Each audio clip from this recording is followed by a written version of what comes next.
Tēnā koutou katoa, ina rau rangatira mā. Kua hui mai, kua hui mai nei, ki tēnei hui.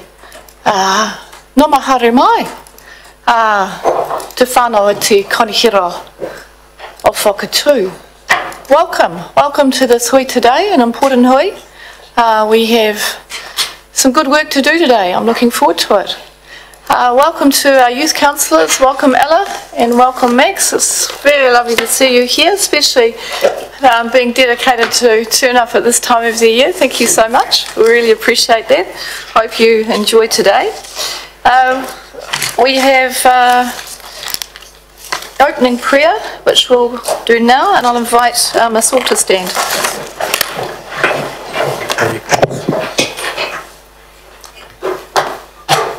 Almighty God, sovereign in all things, bless the city and its people. Guide us in local government each day, that our decisions may be wise and just, and magnify your holy name. Amen.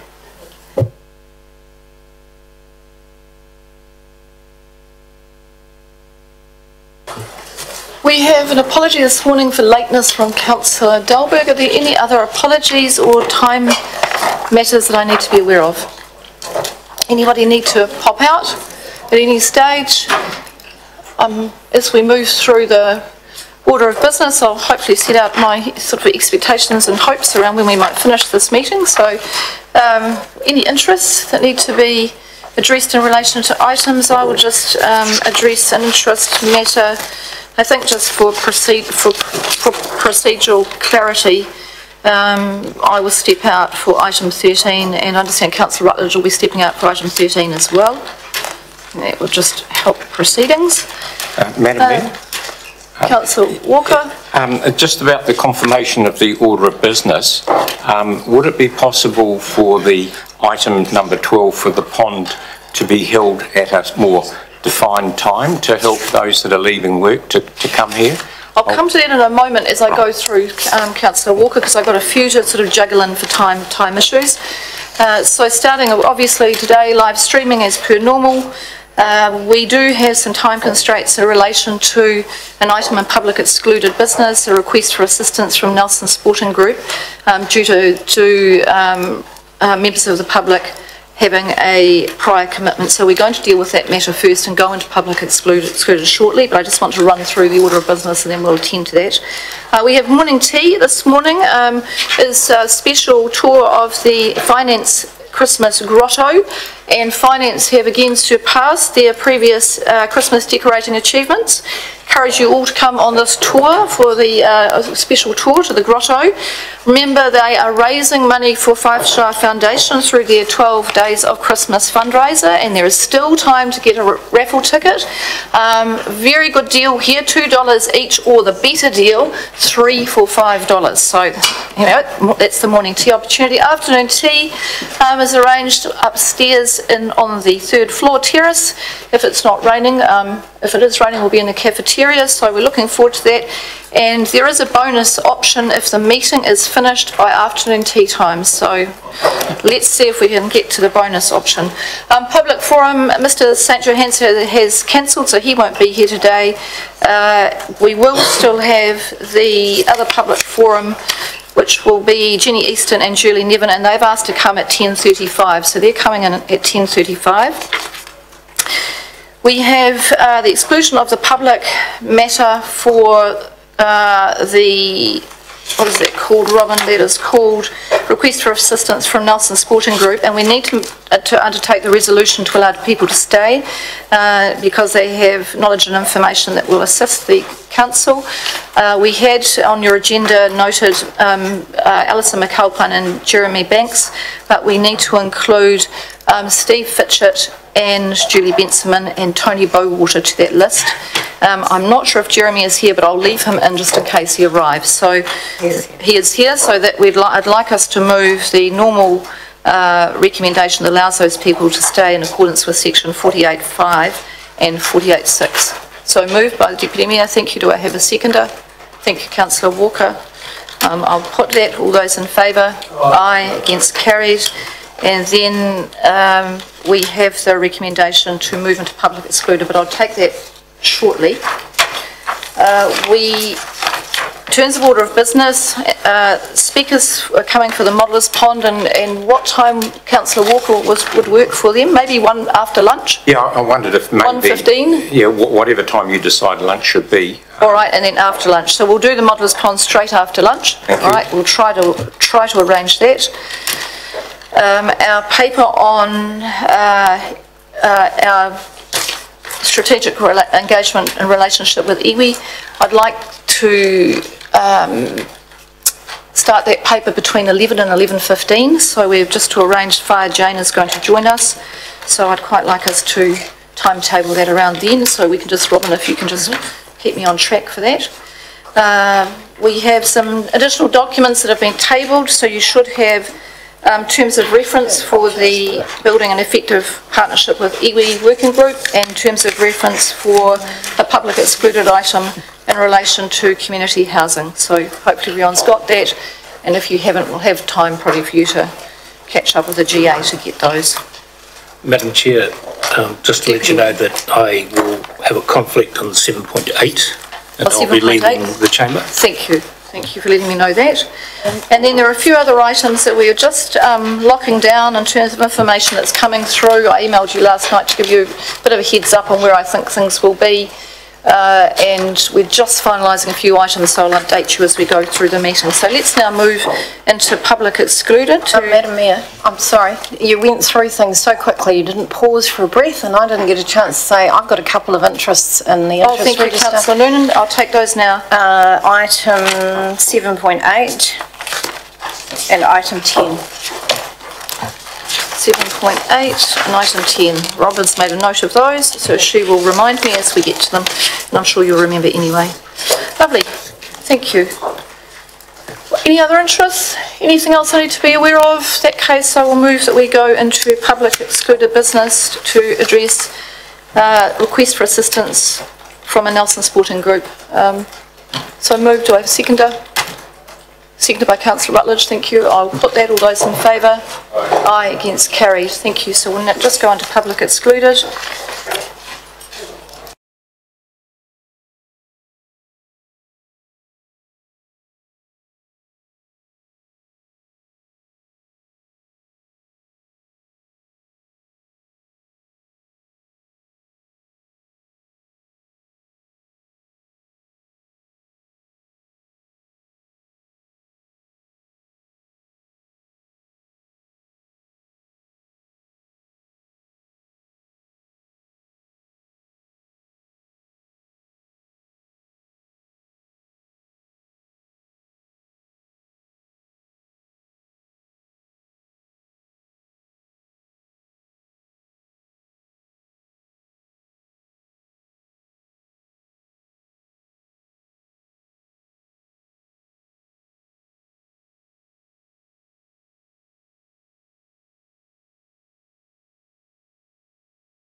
They're going to miss their opportunity.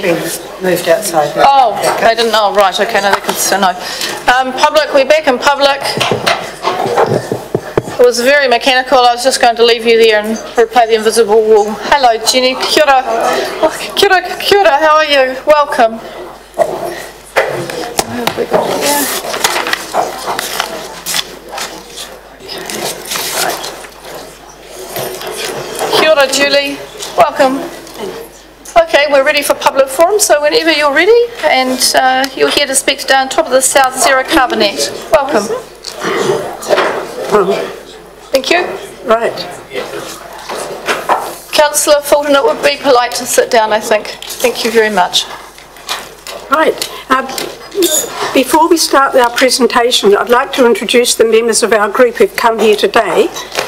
These are standing over here, and together we'll be able to answer any questions at the end. Thank you. Kia ora koutou. Yes, I thought they were going to be closer. I'm Jenny Easton, and this is Julie Nevin. So our group, Zero Carbon Nelson Tasman, is concerned about the speed our climate's changing, with sea level rises and the frequency and intensity of storms and droughts increasing. We've come together after the recent Intergovernmental Panel on Climate Change report to the UN, which compares 1.5 degrees with 2 degrees of global warming, and which has been regarded by many as a piercing smoke alarm in our kitchen. The report's conclusion was, if we want the climate to be stable enough for future generations of people and wildlife to live on this planet, we urgently need to reduce the quantity of greenhouse gases going into the atmosphere. We need to get to net zero emissions by 2050, and we must quickly drop to half the current levels by 2030, which is only 12 years away. We need to be determined and innovative and knowledgeable at every level of governance. There are a range of actions individual households and the government can take. However, at a regional level, local government has a big role to play with their strategic and annual plans, procurement policies such as the types of vehicles, and the net carbon reduction strategies, and importantly, as leadership for the local community, who need to be an active part of this change. So our group wants to assist our councils with the progress they're making for this region, taking decisive steps towards net zero emissions by 2050. We'll also undertake projects outside council strategies, as Jenny will explain shortly. Our core group of 10 people has professional and academic expertise in medicine, science, policy planning, project management, psychology, social work, diplomacy, education, environmental issues and business. We have personal links with all the main climate change groups in the region: 350 Nelson, our Climate Declaration, Generation Zero, Extinction Rebellion, Climate Action Aotearoa, Society of Friends and many concerned individuals. We are here to offer our wide-ranging perspectives and knowledge and connections to this council. Right. We are actually very heartened to hear about the 5 strands of work currently being undertaken by Nelson City Council in response to climate change issues. The first one is Council is measuring, then planning to reduce their greenhouse gas emissions using the technically correct CMARS method. Once the first step is complete, we understand work will commence with some industry champions measuring their emissions. The 3 steps are measure, reduce and monitor. Second thing, the communities that are exposed to coastal erosion and flooding will be involved in the dynamic adaptive pathway planning process starting next March. And this will produce short and long-term strategies depending on the frequency and type of adverse effects. We see a synergy in these 2 processes when the public can see that council is taking climate change seriously and putting its own house in order, and then asking the public to consider their own situation responsibly. A third strand is the biodiversity strategy, which is responding to the needs of ecosystems that are vulnerable to coastal erosion and flooding. Planting more areas and trees will sequester carbon. Fourthly, reducing transport emissions by changing people's attitudes and behaviour away from single occupancy vehicle use. And lastly, the Nelson Tasman Waste Management and Minimisation Plan will cut greenhouse gas emissions. We strongly favour these 5 strands of work, and we're very keen for them to all proceed as quickly as possible so that the process of actual emission reduction happens soon. We are open to hearing how we can best support Council in these urgent manners. We can offer education, advocacy, raising awareness with the public and media, and we'd be delighted to engage with Council as they develop a comprehensive program of mitigation and adaptation for the region. We will be submitting on the Regional Policy Statement and the Nelson Plan, as these documents need to have strong vision statements and strategies to deal with climate change.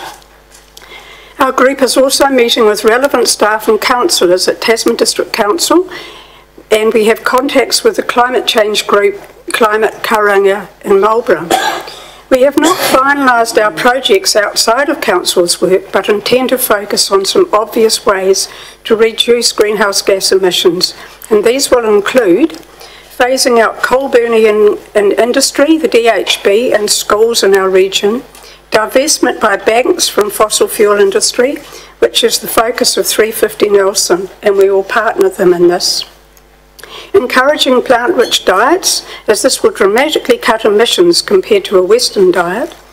And lastly, encouraging climate action plans for households and community organisations. Ideally, we would coordinate our work with Council, our Council work with other projects in the region to enhance the impact of both. As a group, acutely aware of urgency of climate action, we are heartened by Nelson City Council's current orientation to this issue. But we want to urge you to go faster and further and make this a very high priority. Thank you. Now there's time for questions. Jenny and Julie, just before I go to questions, I just want to thank you so much. These kind of presentations give me real hope. They really do. To know that we've got such people in the community that are really to give and to help. And we had our annual plan workshops, and they were open to the public, most of them, except when we had to deal with commercial matters. And so I've briefed the council on our annual plan, and I was impatient to start this before we did the CMARS work, but I took the advice, and I think it was good advice, that we do the CMARS and then the steps, so we're away. But next annual plan is going to have a real focus on climate change. And I work with organisations as I'm building that annual plan, and if you guys are around in January, I would love to have a sit down with you so you can help me with crafting what's going to go into that. So thank you so much for coming in. Really appreciate it. It is urgent. I cannot think of anything more urgent at the moment than hearing the messages from the last reports, seeing the temperature, temperature rise that we're seeing in our own region, and that for me is just the absolute flag that it's now, it's not later, we've got to move. Thank you. Yes, one of the handouts is the ex-science expert opinion on the 1.5 report. Yes, thank you. It's very good, I've read that one. I'm going to go in this order: Councillor Barker and Councillor Courtney and Councillor Laurie, and that will be it for questions today. Thank you. I just would like clarification on your worship on the agenda page. This group, Jenny and Julia, called Top of the South Zero Carbon Act. This is not an act of Parliament, is it? Is that a name you've given yourselves? Yes. That's a mistake of the name. It's Zero Carbon Nelson Tasman is the name of this group. Zero Carbon Nelson Tasman. Councillor Courtney. Thank you, Your Worship. Through to Jenny and Julie, thank you for your presentation.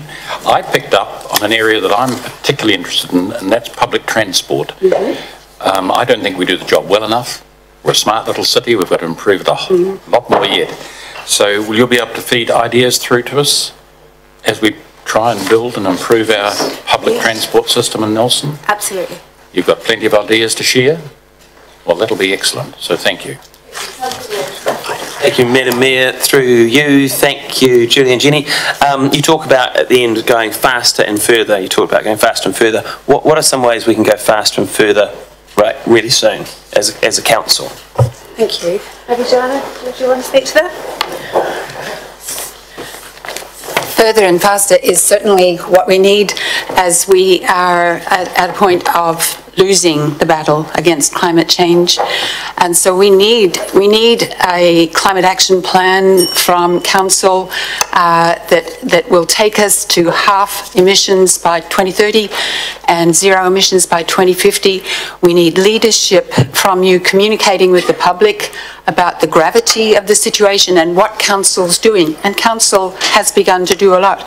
We need not to wait 6 months for the CMARS data, which is an excellent process, but we need to be drafting that plan now and modifying it when the CMARS data is available.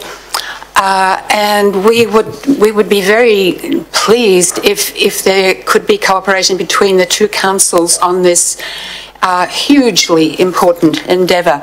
And we do have lots of detailed ideas which are listed on a page. You have some possible steps forward on climate change, and I won't go into those. But we need urgent, energetic action and leadership from our council. Thank you. Thank you very much. Thank you for your presentation. And I will be in contact with you to do those discussions in January. I know it's time when people are on holiday, but for me it's the time I'm here working up the thinking for that next plan, and it has to be. It has to be now. Thank you very much for coming in. Thank you. Right, that concludes our public forum. And Councillor, I'd now like to take you to item 9 on your agenda. And item 9 is on page 59 and 77, and I will invite Whaia Jane, tēnā koe Jane, invite you to join the meeting, and if you'd like to come in. Yes? All right.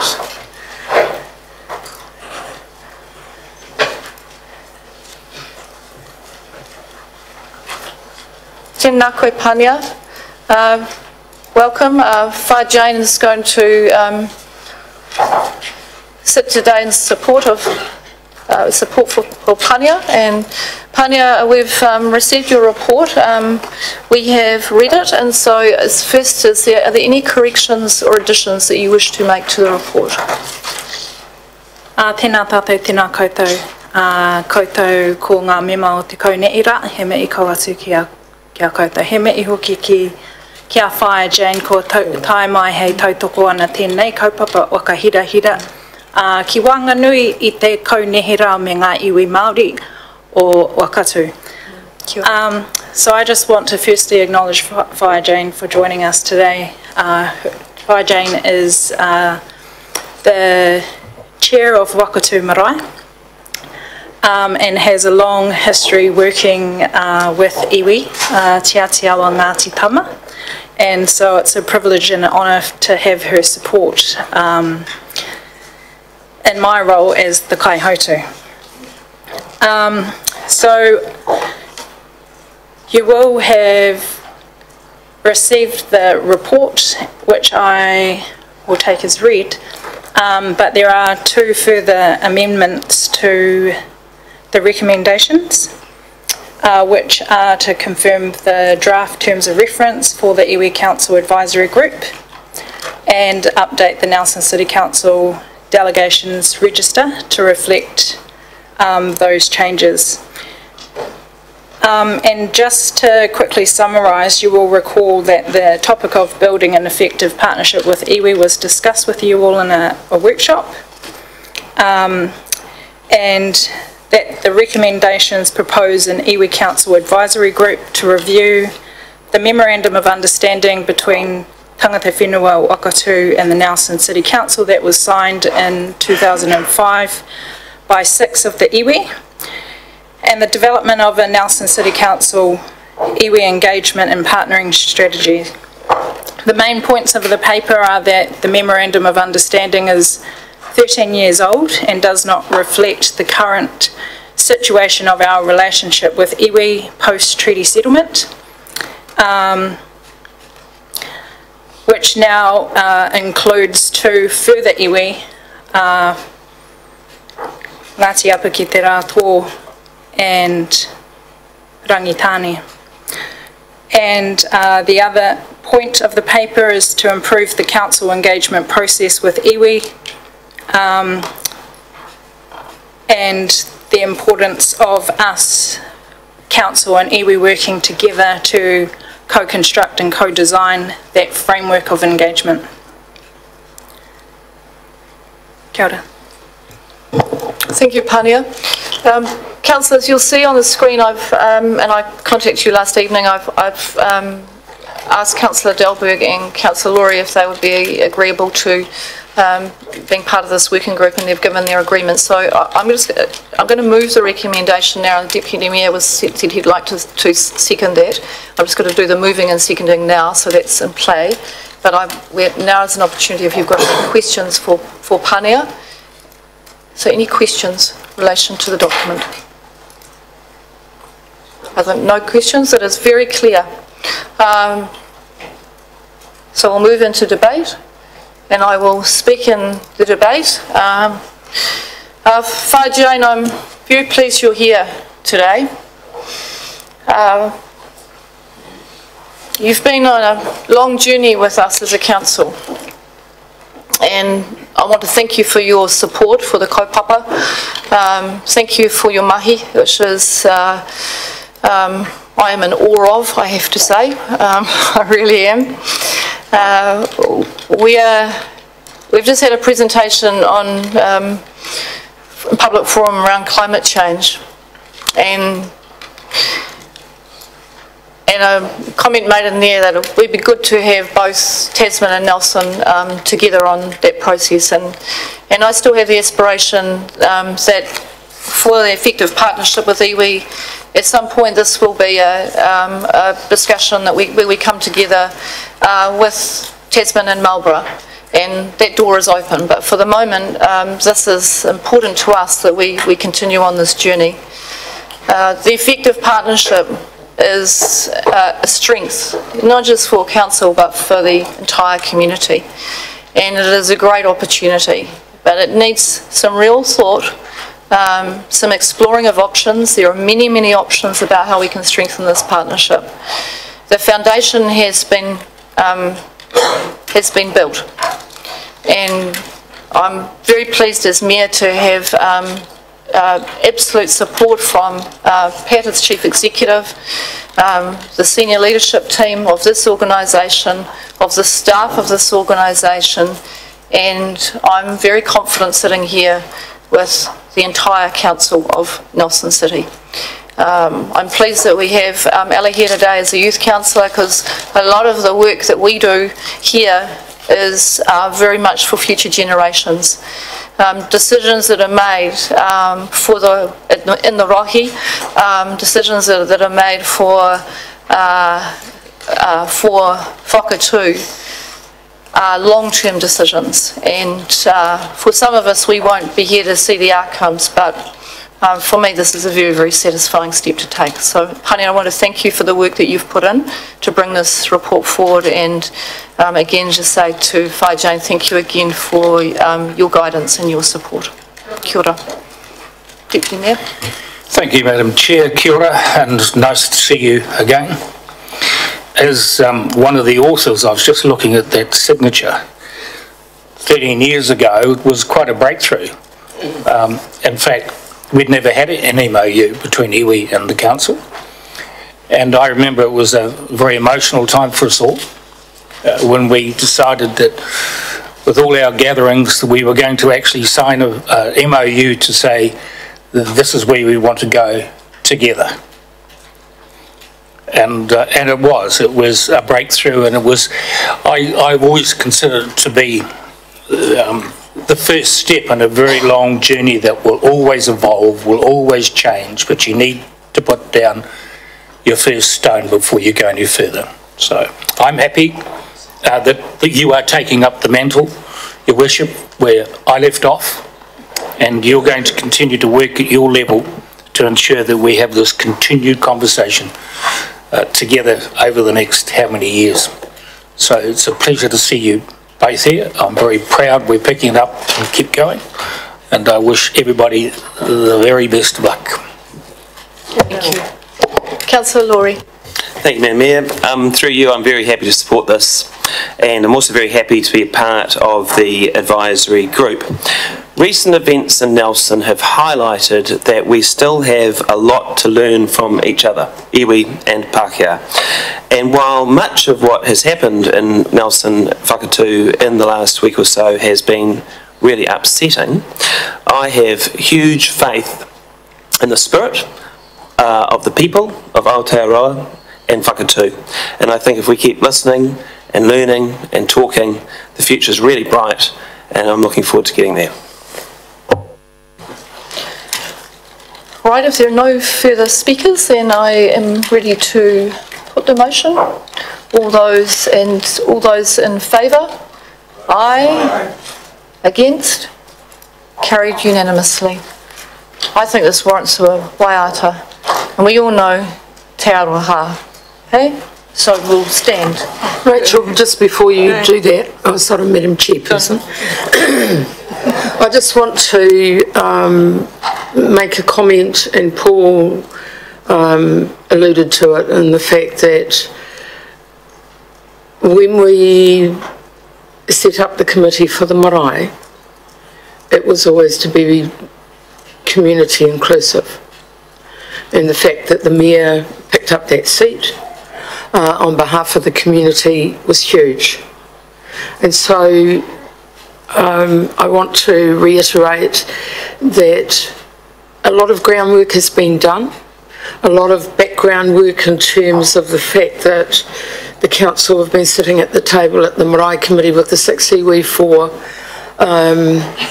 over 20 years, has certainly allowed a relationship to develop informally, and awesome to see that it's now going into a formal relationship. And that goes back to the time of Trevor Horn, Roy McLennan, and then Peter Malone, and then Philip Wollaston, and Paul, and yourself.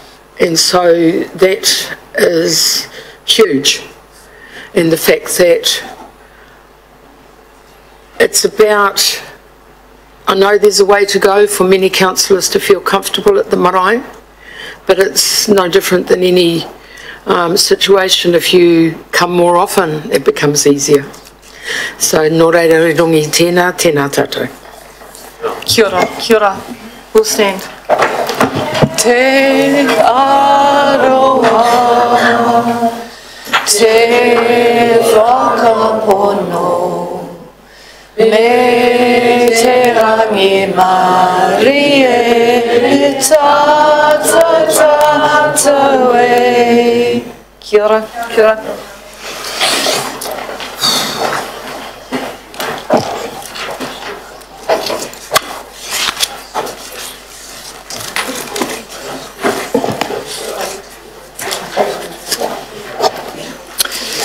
That's good governance.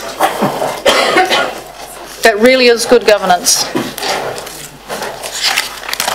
Let's continue that way. Right, we're now going to go back to the start of the agenda, and we have confirmation of minutes. We have minutes on pages 17 through 29, the minutes of the 15th of November. I'll ask for somebody to move. Is there a true and correct record? Thank you, Councillor Corney, seconded by Councillor Barker. I will put the motion. All those in favour? Aye. Against? Carried. Then we have the minutes of the extraordinary meeting of the 27th of November, page 30 through 33. Somebody care to move? Thank you, Councillor Barker. Seconder, Councillor Walker, thank you.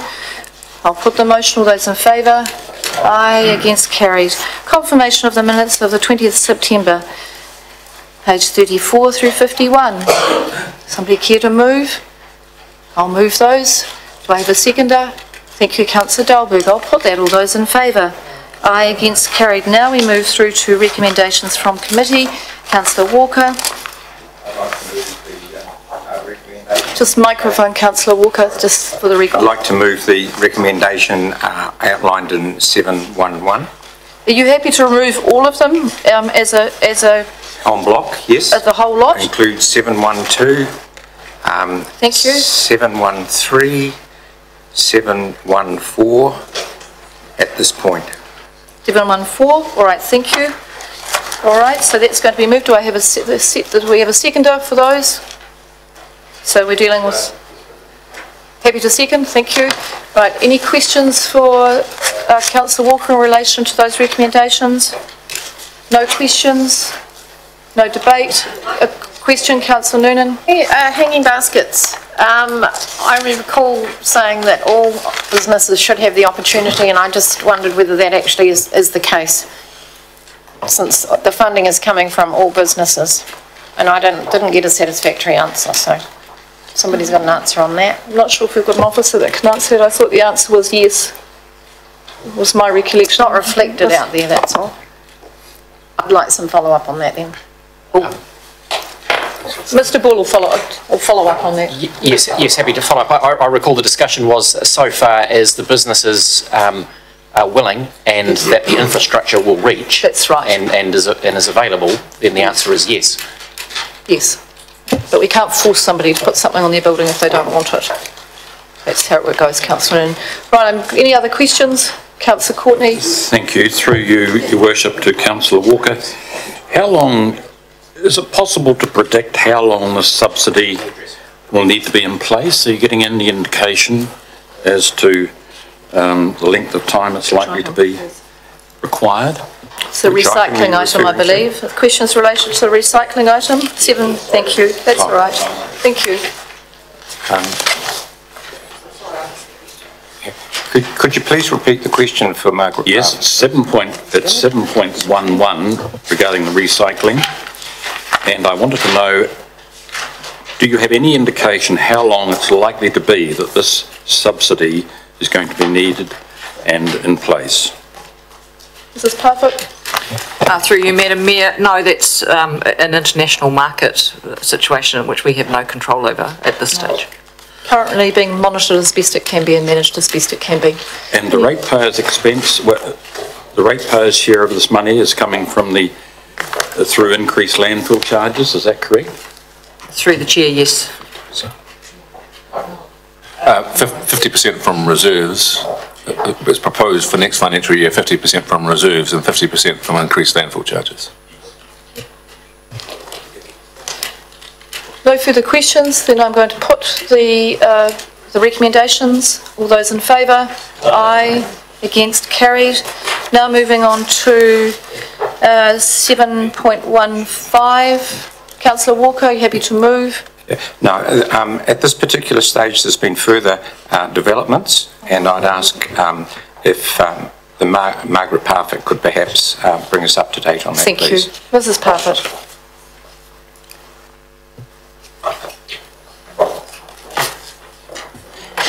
Thank you, Madam Mayor. Councillor Walker, councillors, when the report was passed in November on the 15th, an item in that alluded to the fact that this put the project into a different category of funding. So the $1.4 million price tag meant that project needed to be included in the RLTP, our Regional Land Transport Programme, as a standalone project to attract NZTA subsidy. So officers have been working on progressing that, and as recently as last week received advice from the NZTA that they don't see this, the full remediation of Seafield Terrace, as a project that they would support from the NLTP.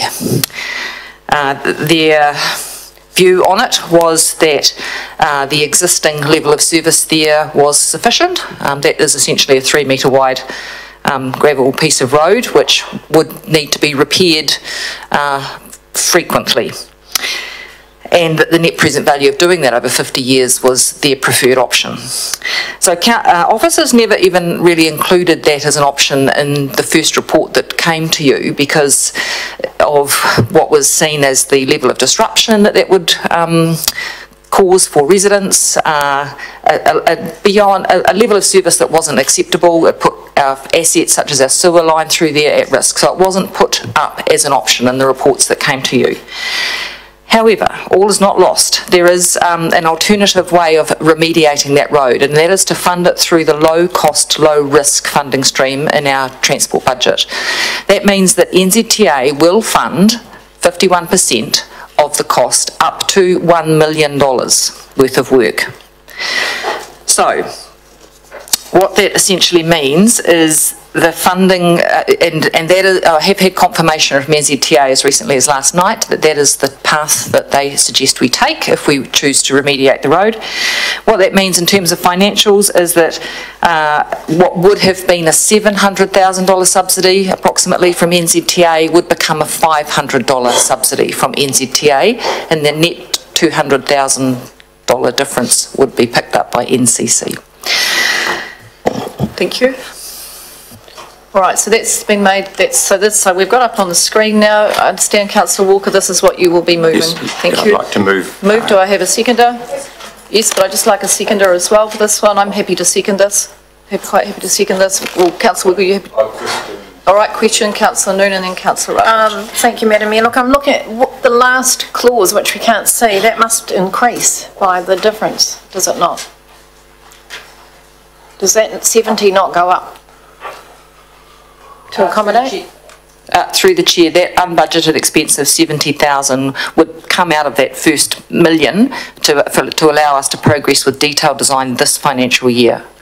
So for the subsequent question, the following year, is there a further amount that we are going to be short of? It would be the balance of what the project estimate of 1.4 million includes that 70,000 to do the detailed design. We'll give up to 1 million and we will give the balance, whatever that happens to be, is that correct? Correct, through the chair. And we won't have through the chair, we won't have any indication what that balance is just yet, is that correct? We can't put a figure on that yet. Through the chair, it's approximately, if you do the sums, around $900,000. Okay, thank you. Councillor Rutledge, Councillor Delberg. Thank you, Madam Mayor. The additional $400,000+ that was added into the project, that's around restoring amenity value as opposed to an enhanced technical solution to maintaining the roading access. Is that correct?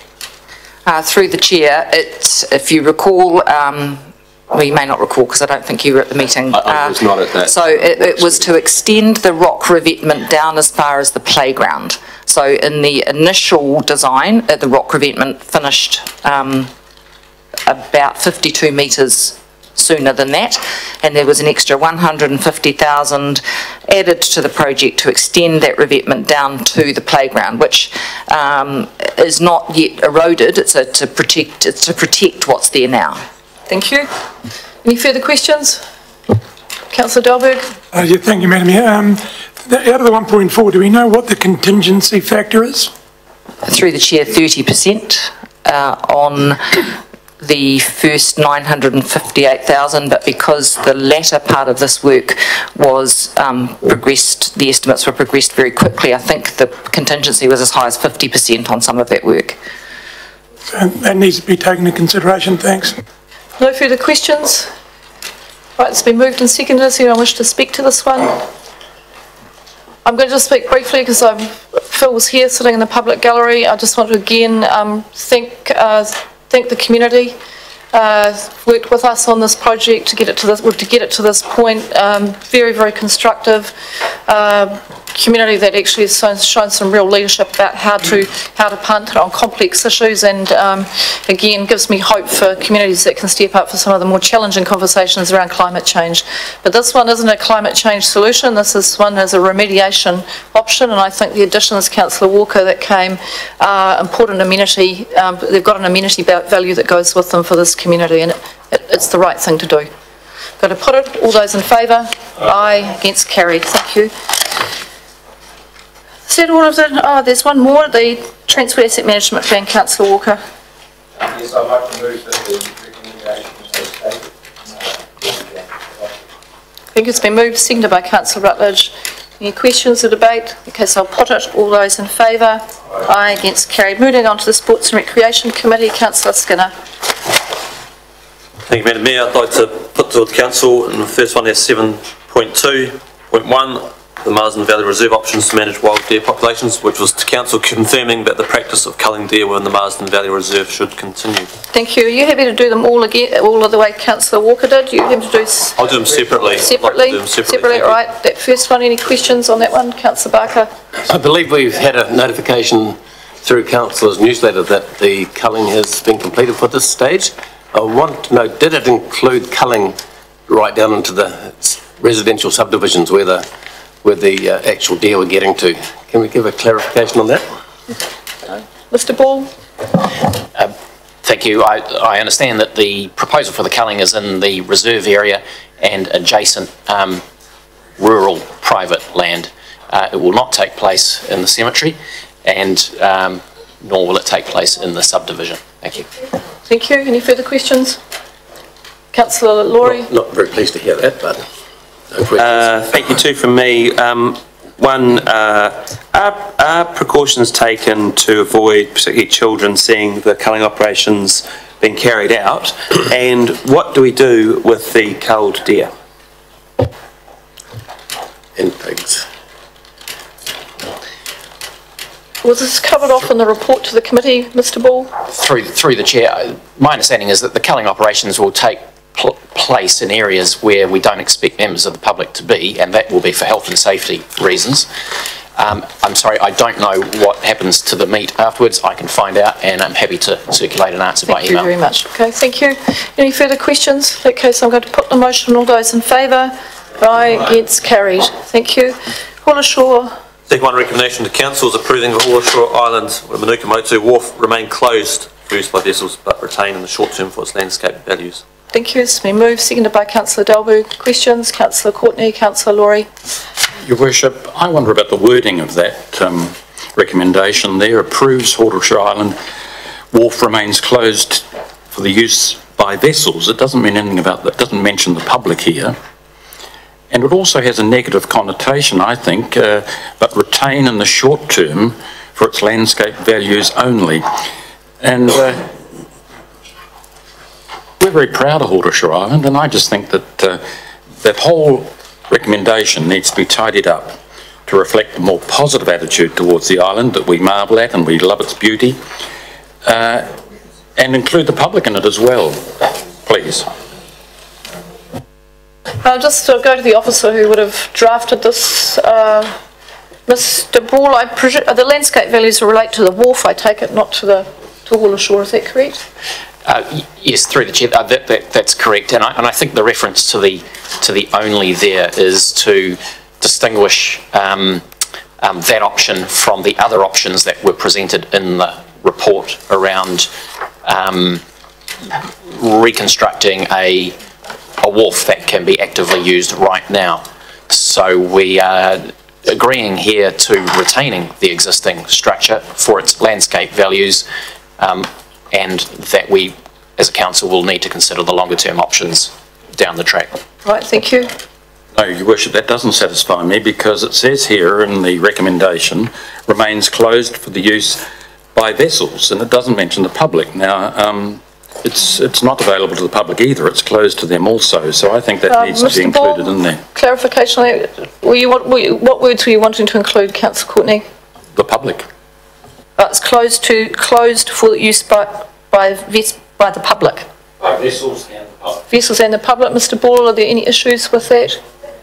It's very, councillors, I was really, as I said in my emails to you in our standard practice, it's really important if you have these things that you send them before the meeting so the officers have time to think about that. So, Mr. Ball, if you feel you'd rather not be put on the spot around that, then you should say so. It's about respect to staff. Through the chair, what I'm unsure of, and I would need to get advice on, is if we were to expand that concept of the closure, and we're excluding people from maybe climbing on it and jumping off and going for a swim, then I just need to get some advice on that. I think so, and I think it's a very wise matter, especially since we're dealing with the coastal marine environment and excluding public from public space becomes quite complicated. I think you've got it right. Thank you, Your Worship, for that, and so I take from that it's open to the public. Thank you. I can't give you any advice on that at the moment, but Mr. Ball will follow up. Councillor Laurie? Certainly read it as meaning it's open to the public, and you're not going to be able to stop people from paddling out there and swimming out there and climbing on it. My question is, having been out there a while ago, that from memory there was a fair bit of sort of sharp bits of wood and sharp bits of metal around. Is any steps being taken to make sure that it is actually safe for members of the public to be clambering on. Mr Ball, I think these matters were covered off at the meeting. Yeah. Were you at the meeting, Councillor Laurie? No, okay. All right, Jenda's there and Through the chair, the intention of the option that's being adopted here is that the structure is safe. Thank you. Any other questions? Councillor Skinner, question? Comment on that? Very briefly. Very brief comment. If that's gone through on 6.3 in our report, it was basically removing any hazardous elements, but retaining the structure. So that was where it was comfortable as it is. And I'm a keen kayaker and I'll be scrambling around. Yep. I think it was very clear in that report. Thank you. It's been moved and seconded by Councillor Dalberg. I'll put the motion. All those in favour? Aye. Against? Carried. Thank you, Madam Mayor. And the next one is Marina Governance. So that was to the Council confirming the continuation of the Marina Advisory Group to advise on matters pertaining to the management of the Nelson Marina, and approving Marina Advisory Group to work through a process to advise the Sports and Recreation Group on future marina management once they are in a more informed position. Thank you. Seconded by Councillor Dalberg. Questions? Councillor Rutledge. The last bit there that says once they're in a more informed position, this advisory group's been going for quite some time and had a lot of detail and involvement, and I thought they were doing great work. What more informed position are we looking for here? Mr Ball. Through the chair, I understand that, as you say, the Marina Advisory Group's been going a while, and the assessment is that it's actually working well. And there has been some discussion as to whether a different model should be introduced. However, our feeling is that if it's going well and making good progress, we'd like to let that run. And I can't give you a set of criteria by which we'd judge it differently just yet. But I think, as I say, if it's going well, we would like to see what it can deliver. Thank you. Thank you. Any further questions? Okay, so I'm ready to put the motion. All those in favour? Aye. Against? Carried. Right, moving on to the Planning and Regulatory Committee. Councillor McGurk. Happy to move 7.3.1 that we approve the schedule of annual charges, and also we might deal with the council, because this is all matters national policy statement. Same time. Thank you. And approve the operational plan for best management in 7.42. Thank you. Seconded by Councillor Fulton. Right, any questions on any of those items? Any debate? In that case, I'll put the motion. All those in favour? Aye. Against? Carried. Moving to Community Services. Councillor Noonan. Thank you, Madam Mayor. I'd like the recommendation to Council that we adopt the Community Partnerships Activity Management Plan 18 to 28 to reflect the long-term plan for that period. And I'm happy to move 7.5.2 at the same time, which is a recommendation that Council considers all matters relating to the future of Nelson City Council's community housing with a view to developing a proposal for community consultation in 2019. Thank you. Seconded by Councillor Courtney. Any questions? No questions. Any debate? I'll put the motion. All those in favour? Aye. Against? Carried. Governance Committee. Councillor Barker. I will move the recommendation under item 7.6.2 in relation to the Bishop Shooter Trust Statement of Expectation, noting that we've added a new one this time, the fourth bullet point, climate change responsiveness, including risk resilience, mitigation and adaptation. Thank you. And do we have a seconder? Councillor Dalberg, thank you. Any questions? Any debate? I'll put the motion. All those in favour? Aye. Against? Carried. Moving to the advice from the Regional Transport Committee. Councillor Rutledge. Thank you, Madam Mayor. Happy to move 7.71 and 7.72. Thank you. Seconded by Councillor Noonan. Any questions in relation to those items? All right, I'll take question. Any questions? No questions. Speaking to it, Councillor Barker. Thank you, Your Worship. Now, I cannot support this. When one looks at what we've got in front of us, we, in report A21020066, we are acknowledging and accepting that a full detailed business case for the modal transport requirement of the city will not be even looked at until at least 2024. All we're approving in this is a single stage business case for a cycle and walkway around Rocks Road. No, that's not. And I wish to make the point that our resident survey has shown us that what is happening is going to make that Rocks Road very unsafe. Our resident survey shows that 68% of commuters commute by car, and that was only 58% a year ago. 10% more people are commuting by car. 8% of people commute by cycle. That has dropped from 10% a year ago. 1% travel by public transport, and that has dropped from 3%. So all of the messages we're getting as to what our residents are doing are showing that we are failing in trying to change the behaviour of people to get them onto walking and cycling and public transport. The complications then arise that if we're going to go ahead now with the single stage business case for the walking cycling project around Rocks Road, I'm concerned the safety of our citizens. Our commercial growth in our region is growing. There's going to be more and more heavy transport running around there. We've got more cars. People are proving to us that they're doing it. And I think that what's going to happen in Nelson eventually is what's happened in Wellington. There's a new movement there called Wellington First, which is concerned about the number of cycleways that are, and the lack of consideration for people who have cars. And I'm concerned that that's going to surface in Nelson as a result of this. I am disappointed that the Board of NZTA didn't listen to us during their tour. They've taken no regard for what the people of Nelson feel about the future transport, and I am really concerned that this ties us into doing nothing on the detailed business case for the modal transport in Nelson until at least 2024. And in the meantime, we're going to go ahead with something which I believe will be a safety risk for our citizens. So I'm disappointed in our Regional Transport Committee for agreeing to this and letting it go forward to this stage. Right, thank you, Councillor Barker. So all of the councillors who are about to start speaking without having given the nod from the chair, just relax. I am at a bit of a loss about your time frame there, Councillor Barker, but I want to check it. So this is going to lie for the moment until we can get that clarification. It's important. Councillor Barker has spoken very strongly, and I need to have that fact check, and the office needs some time to do it. We'll come back to that item later. Moving on to say that one's going to lie for now. We're now going to 7.7. Or the next one? Madam Mayor, can we just deal with 7.71 then to keep things in... Yes, we can. So that can go through. In order. And that's been moved and seconded already.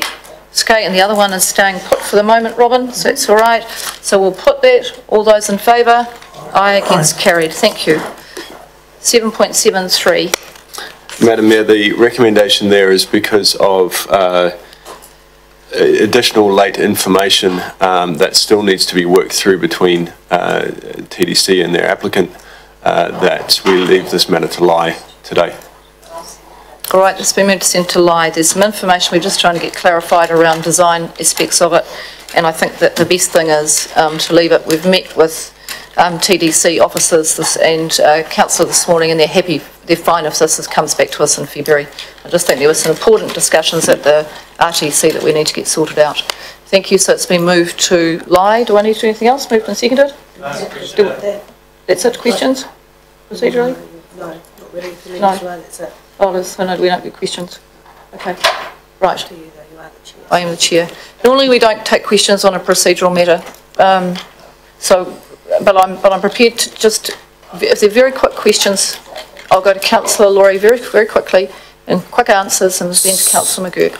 Are there any repercussions that might come from us not making a decision about this today? I've just met with TDC officers and Councillor Bryant. You saw he was here. They were happy for us to wait till February to do this to get the clarification. That was fine with them. Not making any difference, okay. Thank you. Councillor McGurk.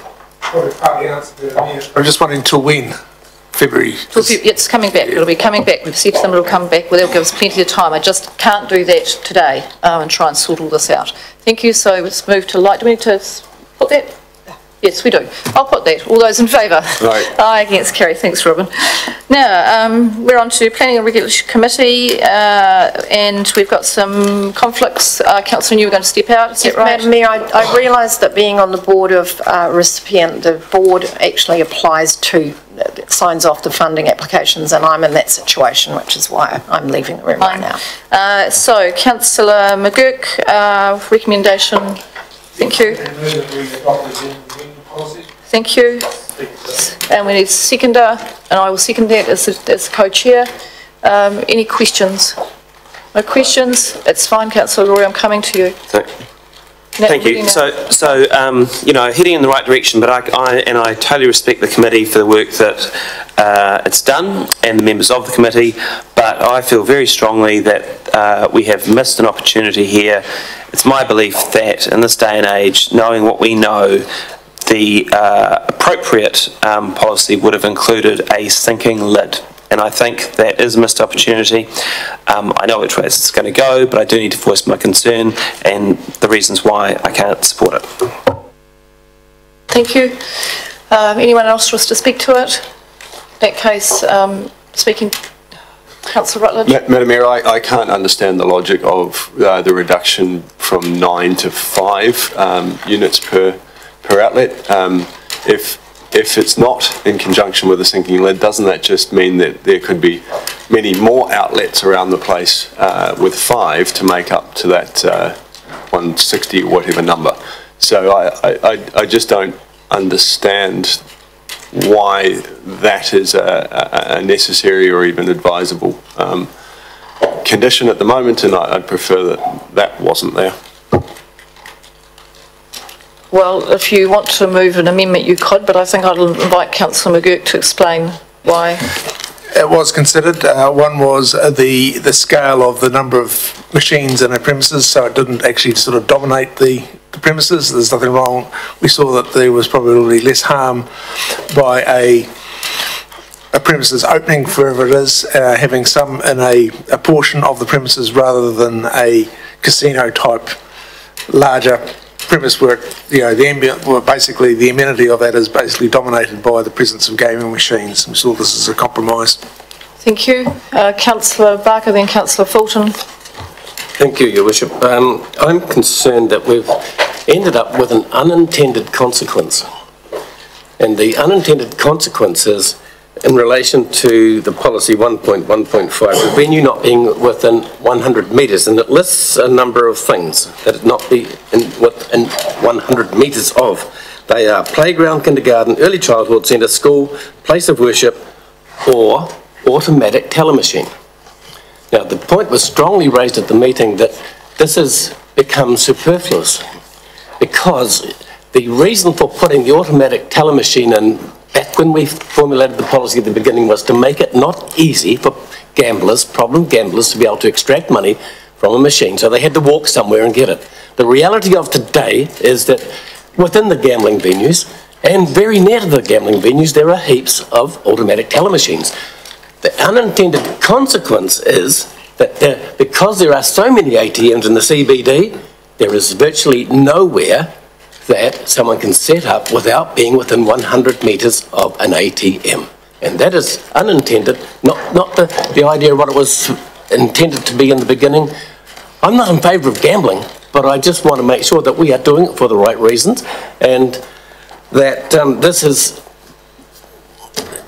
doesn't affect anything, because gamblers can get the money out of their cash machine, through their FPOS, and it's being used to stop any facilities setting up within the rules in the CBD, and I'm opposed to that being unjust and undemocratic even. Right, so this is not an opportunity for the re-debate of what happened at the committee. I'm not going to entertain that, because that's how we deal with things here. You'll have seen that this was debated. If you were interested in this, you will have watched a YouTube clip, and you will have definitely read the minutes, because you've got them loaded up, and you can see that we went through this debate at the committee, and you will see that that debate was lost, and then we moved to the substantive, and you saw this will have come through with a 6-1 vote in support of it from the committee. So if you're speaking to it, could you make it very brief, please? Councillor Fulton. Yes, I'm going to speak in support of this. Whilst I concur with Councillor Laurie that sinking lid would be the preferable option, we didn't have the numbers at that meeting to have that policy pathway considered. I think weighing up all of the diverse views in the community around gambling, the outcome we have is a good outcome. It's what we consulted on with the community. The 100-metre ATM rule does provide an extra measure in terms of taking a step towards a sinking lid policy. I recognise that, and I think it's if you took that out, then you would find that you would have a large percentage of the community who have been advocating for the sinking lid, feeling that they had lost some gains in that regard, and I just wanted the nine pokies down to 5 is also seen as an important part in terms of curbing gambling addiction because of the enticement of that environment in terms of attracting people to perhaps carry on with gambling. It's well recognised that a person's first experience of gambling, if they have a win on their first experience, then they're more likely to carry on to become problem gamblers. And so hopefully the less pokey machines we have in this city, the better. Hopefully eventually central government takes some initiatives and stops funding community groups who desperately need funding through pokies machines. That would be the best outcome. Councillor Delberg, then Councillor Eklund. Yeah, thanks, Madam Mayor. Look, both previous speakers on the 100 metres versus the ATM machine, I struggle with that. In the 9 to 5, I struggle with that, making it uneconomical for the users. The other thing I'm also struggling, no one's mentioned actually the good that actually happens when the money goes back out in the community. Victory Boxing, Sports Tasman, we've been running, so I'm stuck here with the weighing up the good in the community versus what we're trying to shut down. So my question to probably staff is, if this gets voted down, do we retain the existing regulations? Mr. Donald, are you able to answer that one for me?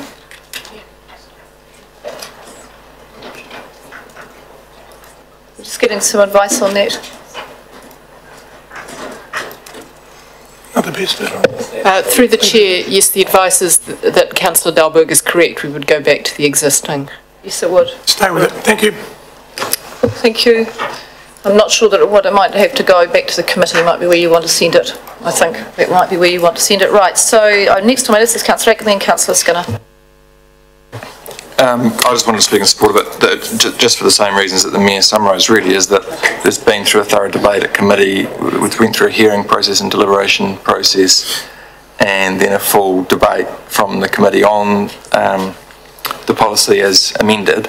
And the overarching point, difference of opinion, is to different approaches, one being a sinking lid that is more restrictive, one being removing some of the restrictive rules like the ATM rule and others, which is a less restrictive type direction. Those are certainly options that are available when making changes to this policy, but the view of the committee, if I can summarise it, was, as I saw it, was that this level of review of the gaming policy at this point in time wasn't of a depth or thoroughness that required a full revamp of all those rules. It was more of an update rather than a full review. And if we were looking at making those, certainly in my view, if we're looking at making those more fundamental changes, they would have to be on the back of evidence. And there wasn't, for instance, the same level of evidence of a, I can't remember what it's called now, a health impact, social impact assessment, which was what was commissioned in the first place that established those rules.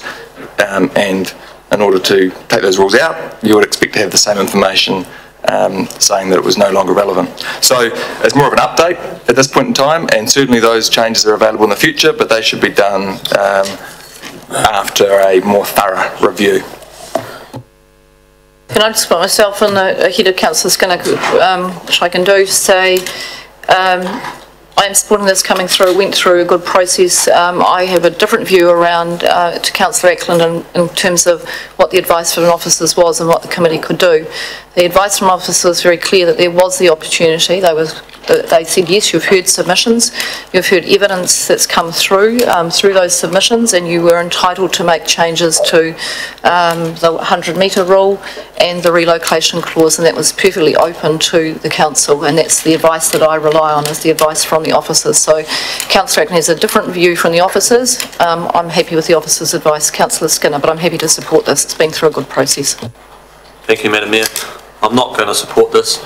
I'm not on the Planning and Regulatory Committee, but I made the effort to listen to submissions, so I felt well informed from both sides of the debate. I realise sporting groups and organisations do very well out of the funding from it, but it creates, from my perspective, it creates one issue.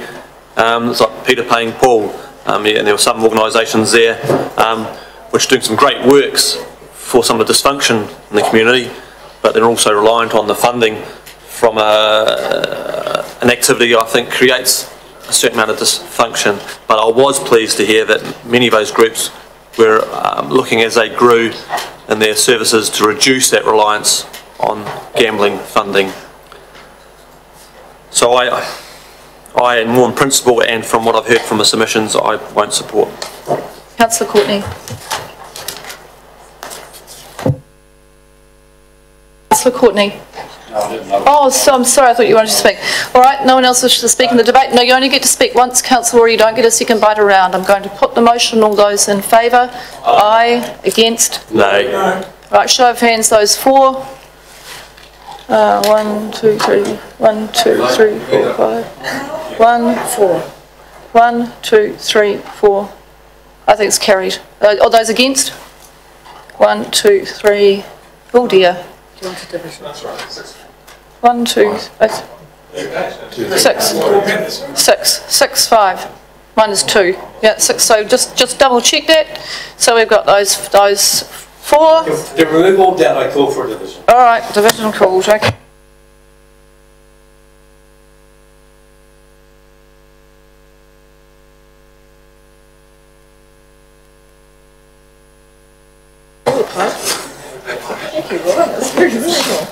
Councillor Eklund. Councillor Barker. No. Councillor Courtney. Aye. Councillor Dalberg. No. Councillor Fulton. Aye. Councillor Laurie. Aye. Councillor McGurk. Aye. Councillor Matheson is not in the room. Councillor Noonan is not in the room. Councillor Rutledge. No. Councillor Skinner. Aye. Councillor Walker. Aye. The Mayor. Aye.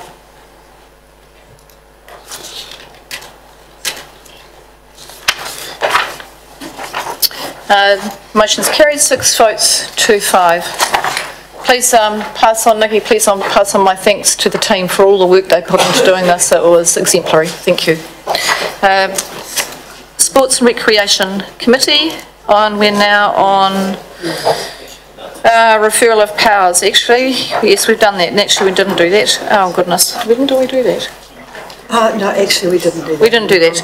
We should do that, but we'll do technical. We'll do it now, just technically now. Yes, we will. Moved by Councillor Skinner, seconded by myself. Any questions? I'll put the motion. All those in favour? Aye. Against? Carried.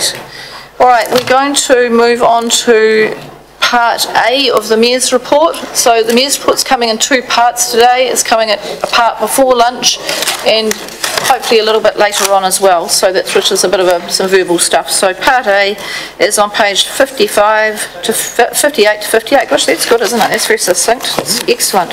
So I will move that we receive the Mayor's report and just a delegation. Do I have a seconder? Thank you very much, Councillor Courtney. I appreciate that. Just in relation to the other matters, I'll just turn my page over. 50 something. 58.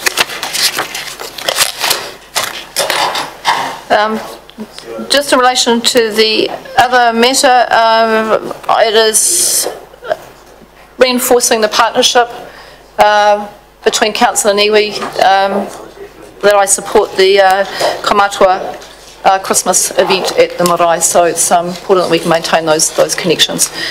Any questions? No questions? No debate? It's been moved and seconded. I'll put it, noting that we are coming back later on for a verbal update at some point. All those in favour? Aye. Against? Carried.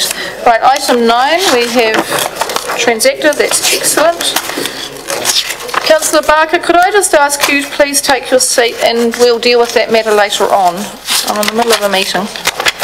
Now we're on to item 10, which is Bay Dreams matter, main event and camping. I'll invite Mr. Ball to come to the meeting, and I'll note that he has signalled that he's just got some changes, some extra words, I think, coming from what was in the...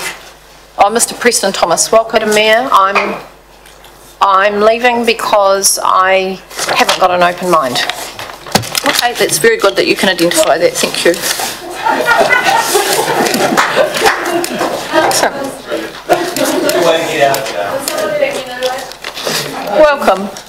So Roger, we'll take the report as read, but I note that you've got a little bit of a additional commentary to add. So if we just focus on what Roger's got to tell us, that'll help us with our decision making.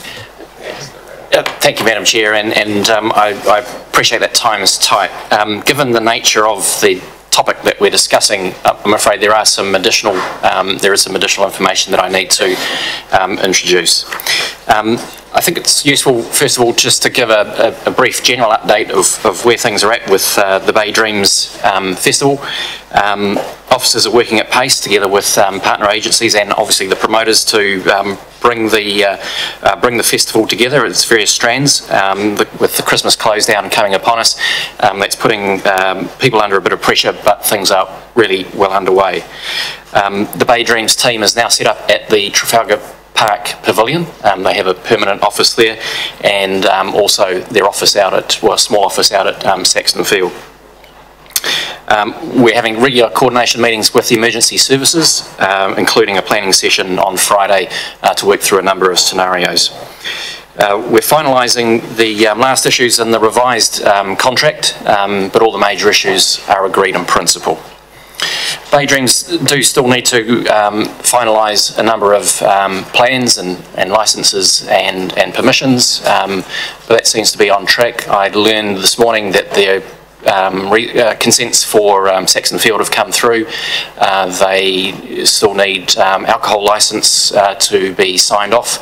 That was with the District Licensing Committee yesterday, and we await that decision imminently.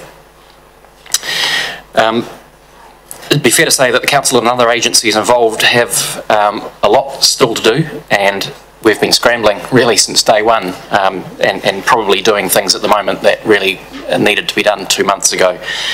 But I think that said, things are moving ahead in a way that gives us confidence that this event is certainly going to be held, and it's going to be a very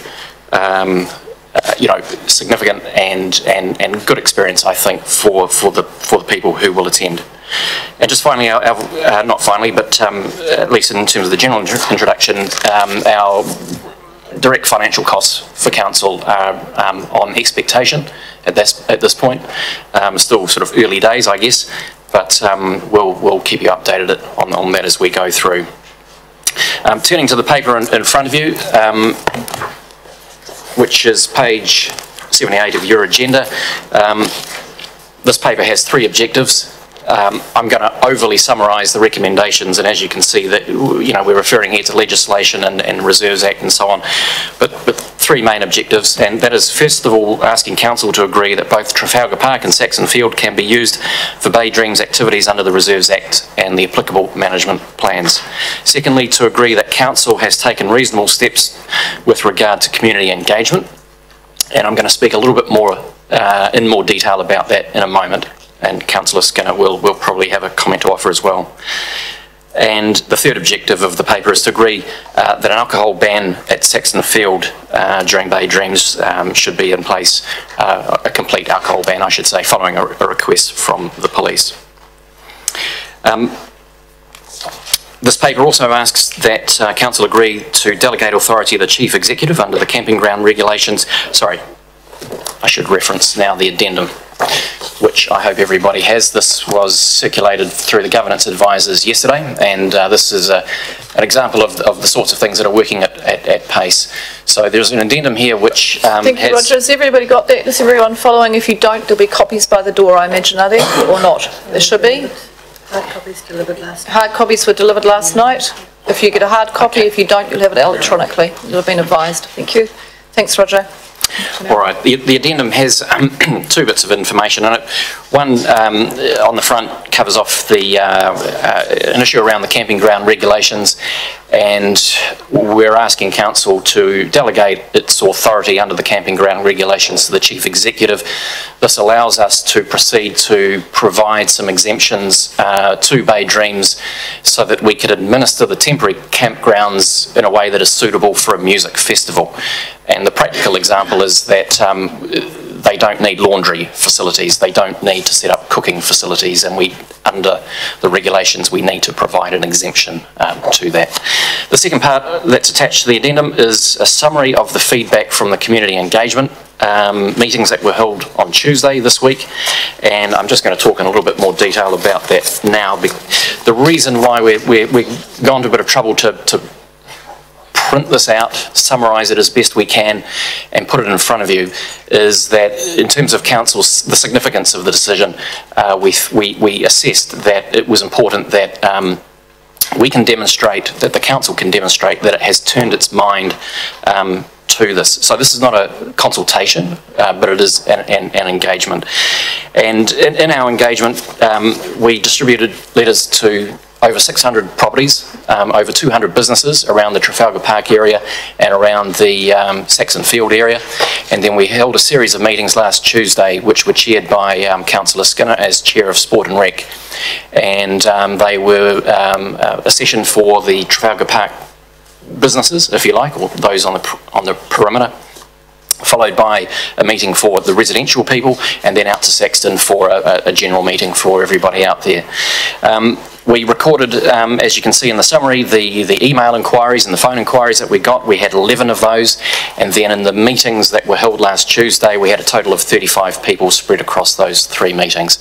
So I think I would say that those meetings were relatively lightly attended, and I had hoped we'd have more, but it possibly reflects a degree of comfort with the arrangements, or it perhaps reflects that people are busy with Christmas already. The sorts of issues that came up are summarised here, but they are around public safety, around alcohol use or misuse, drugs, around waste, and noise was a pretty frequent flyer for questions. Our meetings were attended by a full suite of council staff. There were no questions that we couldn't answer.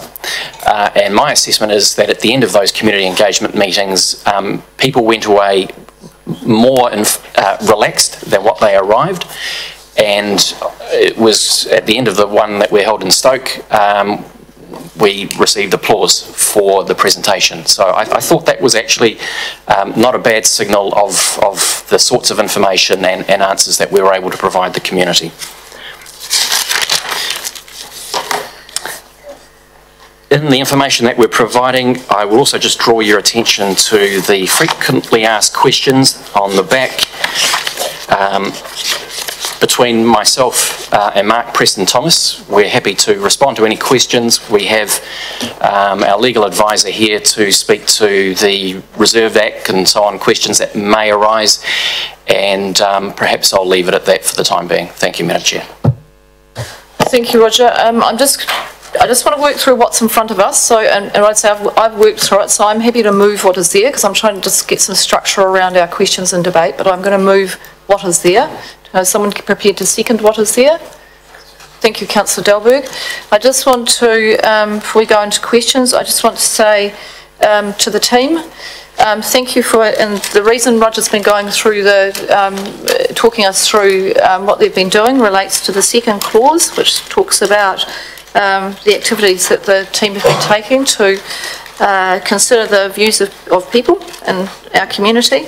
And I just wanted to say to the team, to all of you who are here, this is an example of best practice engagement. It's absolutely exemplary, both in terms of someone coming to us with a pretty complex scenario and your engagement with them, and working through the issues around those of you on the hearings panel. Thank you to you for doing an outstanding job and working your way through the Wakatu Square issues. The officers, just excellent process. District licensing is doing its thing at the moment, and so thank you to all of you who supported that process as well. But really good teamwork, and a mighty challenge this one, as Roger said, but a challenge that the team are ready to take, and they're working very, very well through it. So thank you, so sincerely thank you. Now, questions, Deputy Mayor.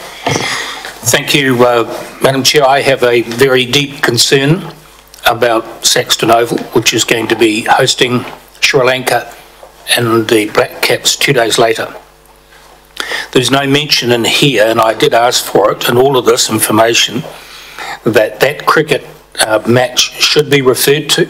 So it's always at the top of your page when you start making facilities, etc., available. Can I just give the officers a chance to respond to that, Deputy Mayor? So just so that before we, thank you, Roger, because I know you've raised it many, many times with them, and I'm sure they've taken it on board. Yes, thank you through the Chair. There are many operational matters which are not covered in this report. It would just be too long, but I can assure the Deputy Mayor that the requirement to protect the Oval is explicit. We met with the person who has been appointed as the manager for the Bay Dreams operation out at Saxton on Tuesday, and discussed with him the requirement that Oval be absolutely protected, and we actually discussed it with the residents as well. So there will be fencing, there will be security, and it is the same security firm, Red Badge Security, that will be doing Bay Dreams and the One Day International. Okay, and just one small point on that. Could you please have a meeting with Nelson Cricket very soon, so they are up with the play over the holiday period? Roger. Through the Chair, we've had considerable interaction with Nelson Cricket, and unless the team want to add anything further, I can let you know that they're well in the picture, and we'll make sure that they stay in the picture. Yes, and I certainly heard that from the General Manager of Nelson Cricket has contacted to say that's happened. Thank you. Councillor Courtney. Thank you, Your Worship, through to Roger and Mark. Roger, this 31, well, the amendment with the addendum, the extra 18 pages, the 31 pages there, and there's no reference at all to what this is costing the ratepayer. And I'm starting to field questions in that direction, and I need answers. I know, Roger, and I was delighted to hear you say in your introduction that there were financial costs and that we were on track, but can you give us any indication, please, to help me respond to the community? Roger. I think it might be on page 17 of the addendum, but Roger, thank you. Through the Mayor, in our last report on this matter, which came to Council on the 20th of September, we presented a budget for the event, which gave an estimate of direct costs to Council of $80,000. Our tally up yesterday has us at $70,000. So we're into the contingency at this point. Our legal costs are running ahead of where we had hoped them to be. But as I say, at the moment we're still within our estimate. Our intention is to cover our costs from the fees that we charge for the event. I'm speaking only to the costs from a landowner point of view. The fees that Bay Dreams will pay for their consents and licences and so on through, for regulatory purposes, of course, is just a straight requirement of the council, which we don't control. Thank you. Thank you. Well, Worship, staff time, you've said here, and I made note of it, you said we're scrambling, a full team of staff were on deck, and that type of thing. So does your figure of 80 or 70 that is at the moment, does it include staff's time? Through the Chair, it does not, and staff time would be an additional cost. And it would be fair to say that our involvement in this is crowding out some other things that we would normally be working on, and we'll need to update our committee chairs through the quarterly reports when that comes. Question, just what other agencies, you talked of a collection of other agencies involved. Can you outline who they are? Certainly, I mean, the key ones are New Zealand Police, Fire and Emergency New Zealand, District Health Board, St John's, and we're liaising closely with the codes at Saxton, and I was on the phone with CEO of Tasman Rugby Union just the other day, so we're putting this as broadly as we can. I believe there is quite a bit of activity going on through NRDA and Uniquely Nelson as well to try and keep people informed and get them ready. Thank you. Councillor McGurk, followed by Councillor Delberg. Yeah, thank you, Madam Mayor. I've got sort of questions in probably 3 areas. The first one is, I know we're joined with Councillor Delberg and Councillor Rutledge on the hearing panel for Whakatū Square. Have you had any feedback as a result of the decision that came out from that hearing? No. Through the chair, no, I believe that the compromise that staff recommended and that was adopted has met the concerns. Okay, thanks. Good. Next one is just glad you mentioned Fire and Emergency New Zealand. I just seen in the report there's no mention about managing the fire risk at Saxon in terms of campground. I'm just imagining a large campground with teenagers and primer stoves and flammable tents, and I'm just wondering how that risk has been managed, because the report's silent on that particular issue. Thank you, Roger. I'm just making sure that my colleague didn't have better thoughts than me before answering. The contract explicitly requires that the organisers have a safety plan and a fire plan that is signed off by Fire and Emergency New Zealand. I know that they still do have questions and issues that they're working through with the promoters. One of the objectives of the resolution and the addendum around the camping ground regulations is to make sure that the standards that we're asking the promoters to adhere to will meet the requirements of Fire and Emergency New Zealand, but also not be unreasonably onerous. Yeah, good. And takes me to the third area, was actually the campground regulations in terms of the recommendation up there, you're asking for the delegation in respect of section 13 and 14. I think section 3 deals with sort of toilet blocks and ablutions and things like that. Is this treated much the same way as we deal with our regulatory function, or is this a different sort of a delegation? What I mean is that when we asking for a consent that goes down the regulatory track that sits over in quite a siloed area and it works through its process. Is this the same as that, or is this something different? Is this just a delegation that we decide to give to the Chief Executive, and whether we are held to a same or different standard? You'll have to be, I'm sorry, I'm not sure anyone's following. Is anybody following this question? Well, what I'm guessing is that we've got a. What are you concerned about, Brian? What I'm concerned about is that that we have the ability to just basically approve it because there's no scrutiny. We can approve. We're basically a judge and in our own cause. Chief Executive, I don't quite. Fiona, Chris McLeod. Because I know what I'm doing is. I think we're down to micro now. And well, the reason I'm asking is that that talks about appeal. The medical officer of health has some concerns. Is if we knock it back, there is an appeal. If I'm understanding the question, this would be the exercise of a regulatory function under the campground regulations in the same way that the council exercises other regulatory functions. It's been asked to delegate to the Chief Executive, and he would then have to exercise his discretion to grant the exemption or not in accordance with that statutory provision. Right, no, I understand. Thank you. Thank you. Councillor Delberg.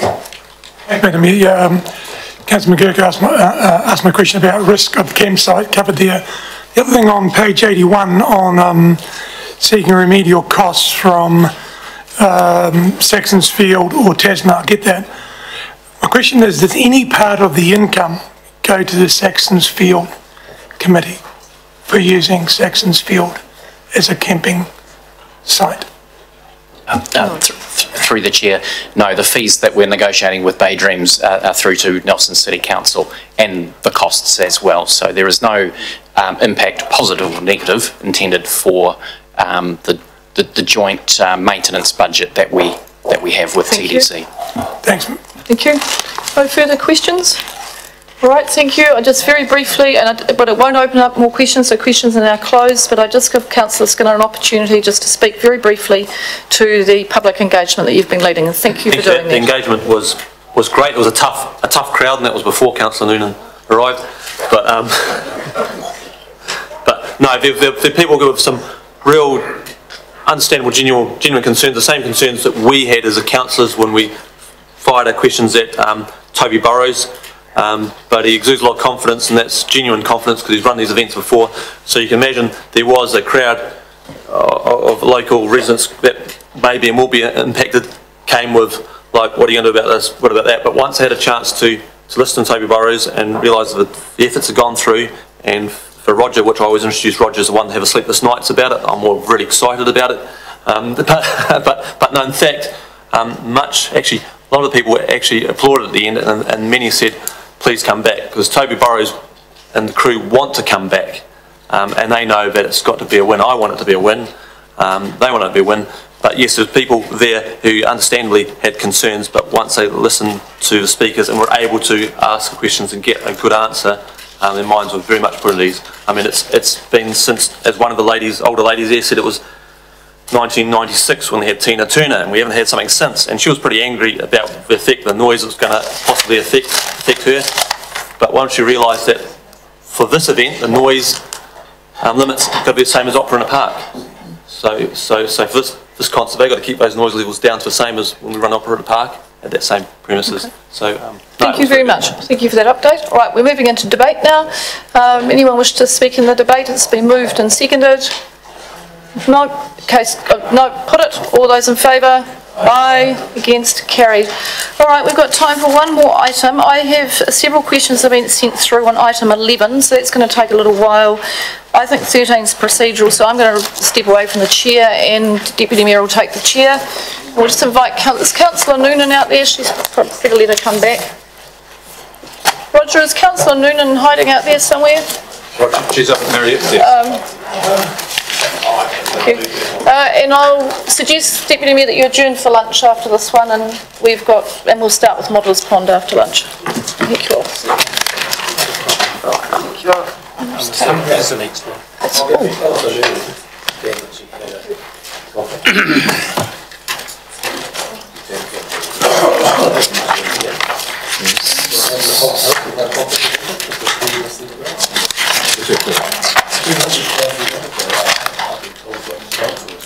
What page are we on?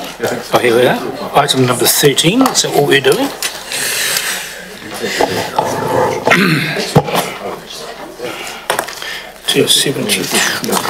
Am I on the right one, Robin?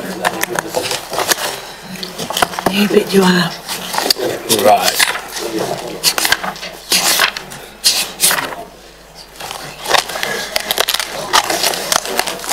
Right, councillors, we're looking at item number 13 on page 13, and between the pages are 272 and 308. I will ask the Chief Executive, who's going to introduce Mary? Mary, the floor is yours. Thank you.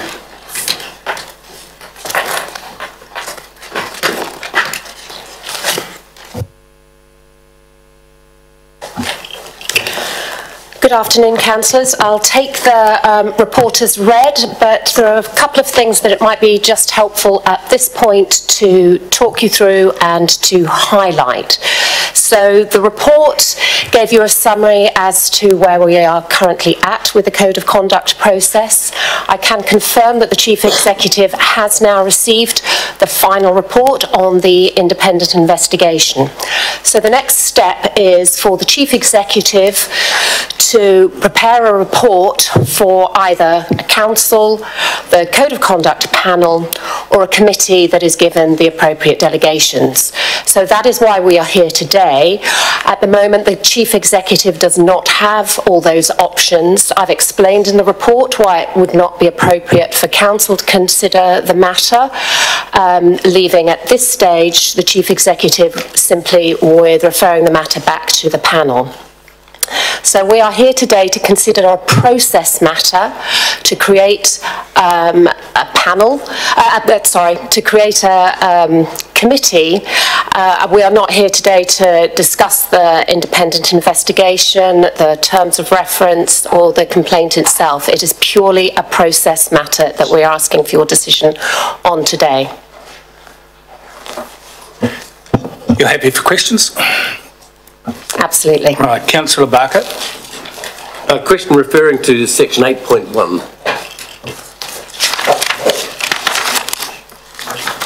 When will that happen?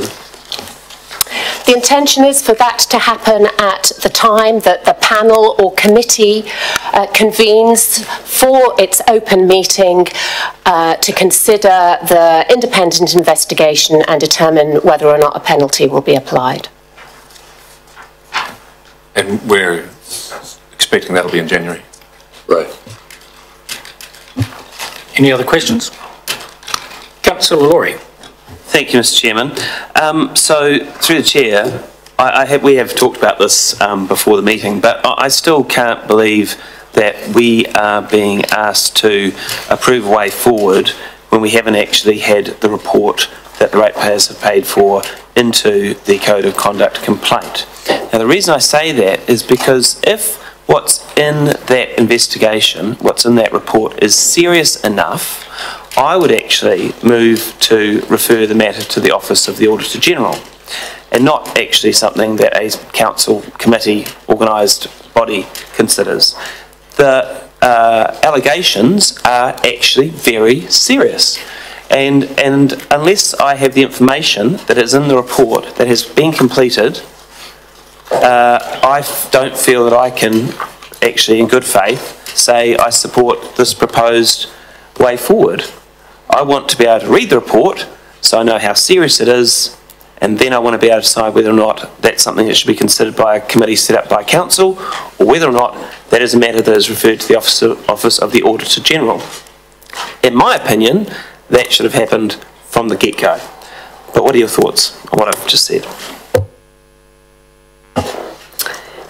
Through the chair, firstly, in terms of interactions with the Office of the Auditor General, we have been in contact and keeping the Office of the Auditor General updated throughout this process, and the Office of the Auditor General will be getting a copy of that final investigation report, and then it will be up to the Office of the Auditor General whether or not they follow up matters under the Members' Interest Act, which is under their jurisdiction. Our process is concerned with the code, and potential breaches of the code specifically. And the important point here is that the code basically makes it the responsibility of the Chief Executive to run the Code of Conduct process and ensure the integrity and fairness of that process. And under the code, it's up to the Chief Executive to decide who the ultimate decision maker should be, taking into account that investigation report. And the options are either the full council, but that has to exclude the complainant, the respondent and other interested members. And as you're all aware, there are a number of interested members, apart from the complainant and the respondent in this case. There are elected members who have made allegations in the media, which are the subject of the investigation. So the full council is not an option in this case under the code. The other two options for the Chief Executive are the panel or a committee with delegated powers. It's the Chief Executive who will make that decision, but in order for the committee to be available to him as an option, he needs to get the delegation. The code says that it's the Chief Executive who has to consider the nature of the complaint and then decide the appropriate decision-making body. So having done that, he's identified the appropriate people for the committee, those who don't have conflicts of interest and are not interested in the alleged events, and the only decision that is before the elected members today is to appoint those committee members or not. Thank you, Mr. Chairman. I've got another question, if that's okay.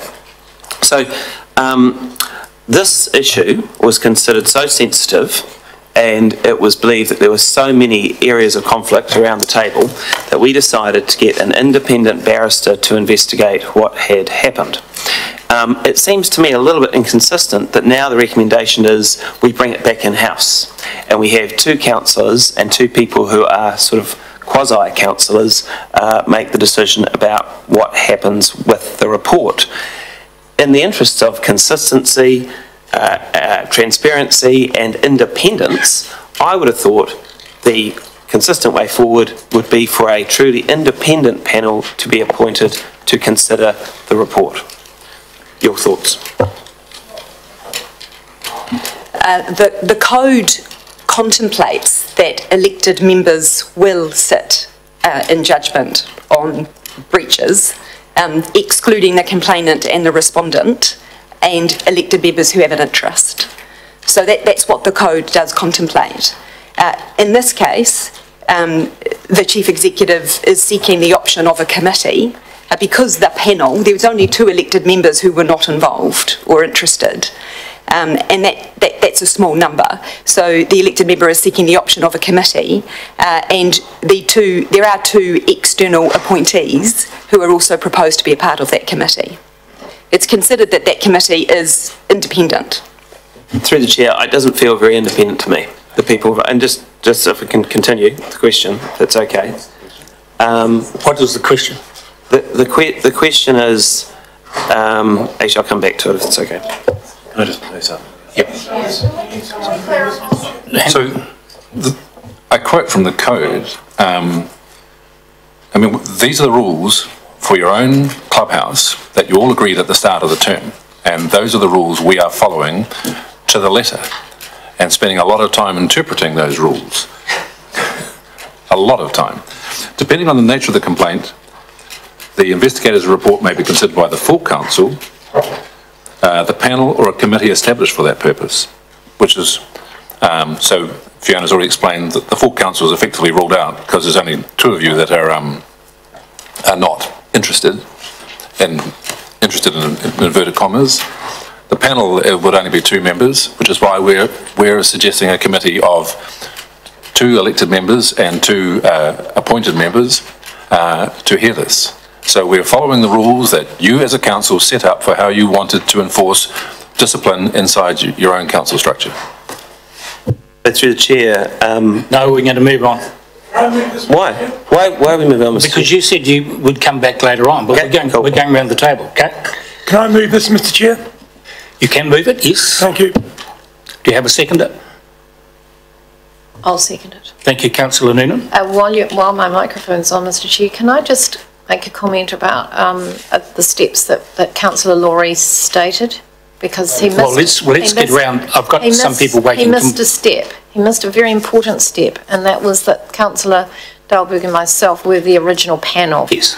Before, and it was our decision to go to the external advice. So there's just a little step there, which I thought was quite important. Okay, that's fine. Councillor Fulton. Yes, I have a question through the chair around, in terms of this process, what happens at the end of the process when there's an outcome determined by the panel? How will that be enforced?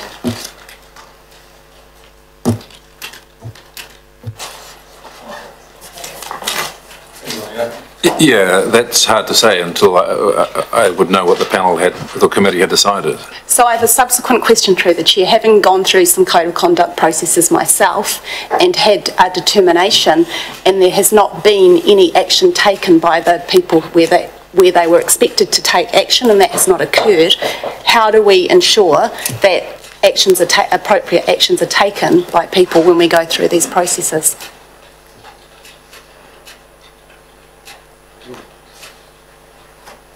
Like if someone's been asked to apologise, should they apologise?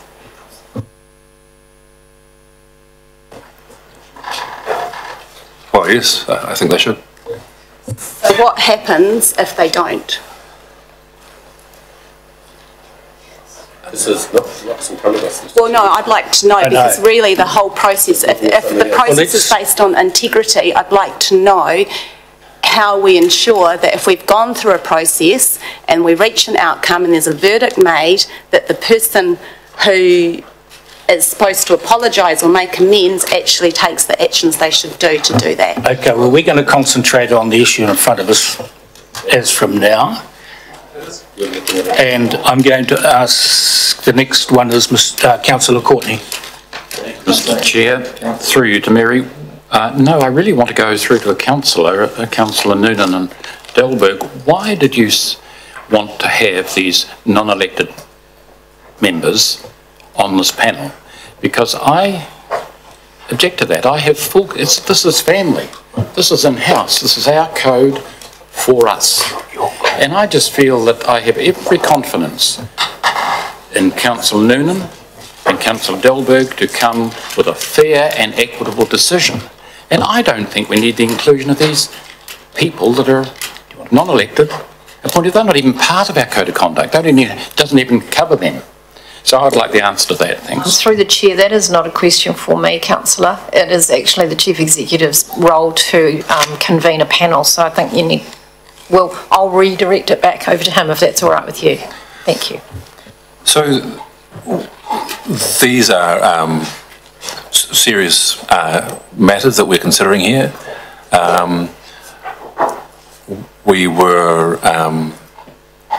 I personally was uneasy that we only had a panel of 2 to even consider the preliminary investigation. I mean, the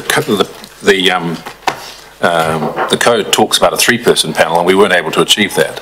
But certainly we felt for considering the report from the independent investigator that having more heads around the table would lead to different points of view and a better debate on the issues. So that's why we've gone to a 4-person panel. We recommended those 2 members because they're on the governance committee on audit and risk. They're bound by the code of conduct because of that. So in some ways they are more in the family than most, and also they're prepared to do it. And is it okay? Yeah. Yes, I understand. Okay. Mary, I know this isn't quite in line with what we should be discussing that you've emphasised. When do we get a chance to discuss those other matters that you said weren't to be discussed today? And why has it taken so long? It's done incredible reputational damage to this council. Incredible. It's taken too long. It should have been sorted out in a week. No. That's the question. Yes, sorry. It's all right. That's not the question. Why has it taken so long to get to this point? Through the Chair, there are probably 2 main reasons why it's taken so long. In the first instance, there was a delay because of the large number of elected members that had an interest in this complaint. We did not have a code of conduct panel that we could convene, so we had to wait for council meeting to come back to make every elected member a member of the code of conduct panel. So there was a delay that was incurred as a result of that. The second one was as a result of the length of time that it took for the investigation to be carried out. Obviously, again, because there were so many of you elected members that had an interest and had to be interviewed, it was a long process in itself. And then there were delays in receiving the report. Another around cost to the ratepayer. I mean, Mary.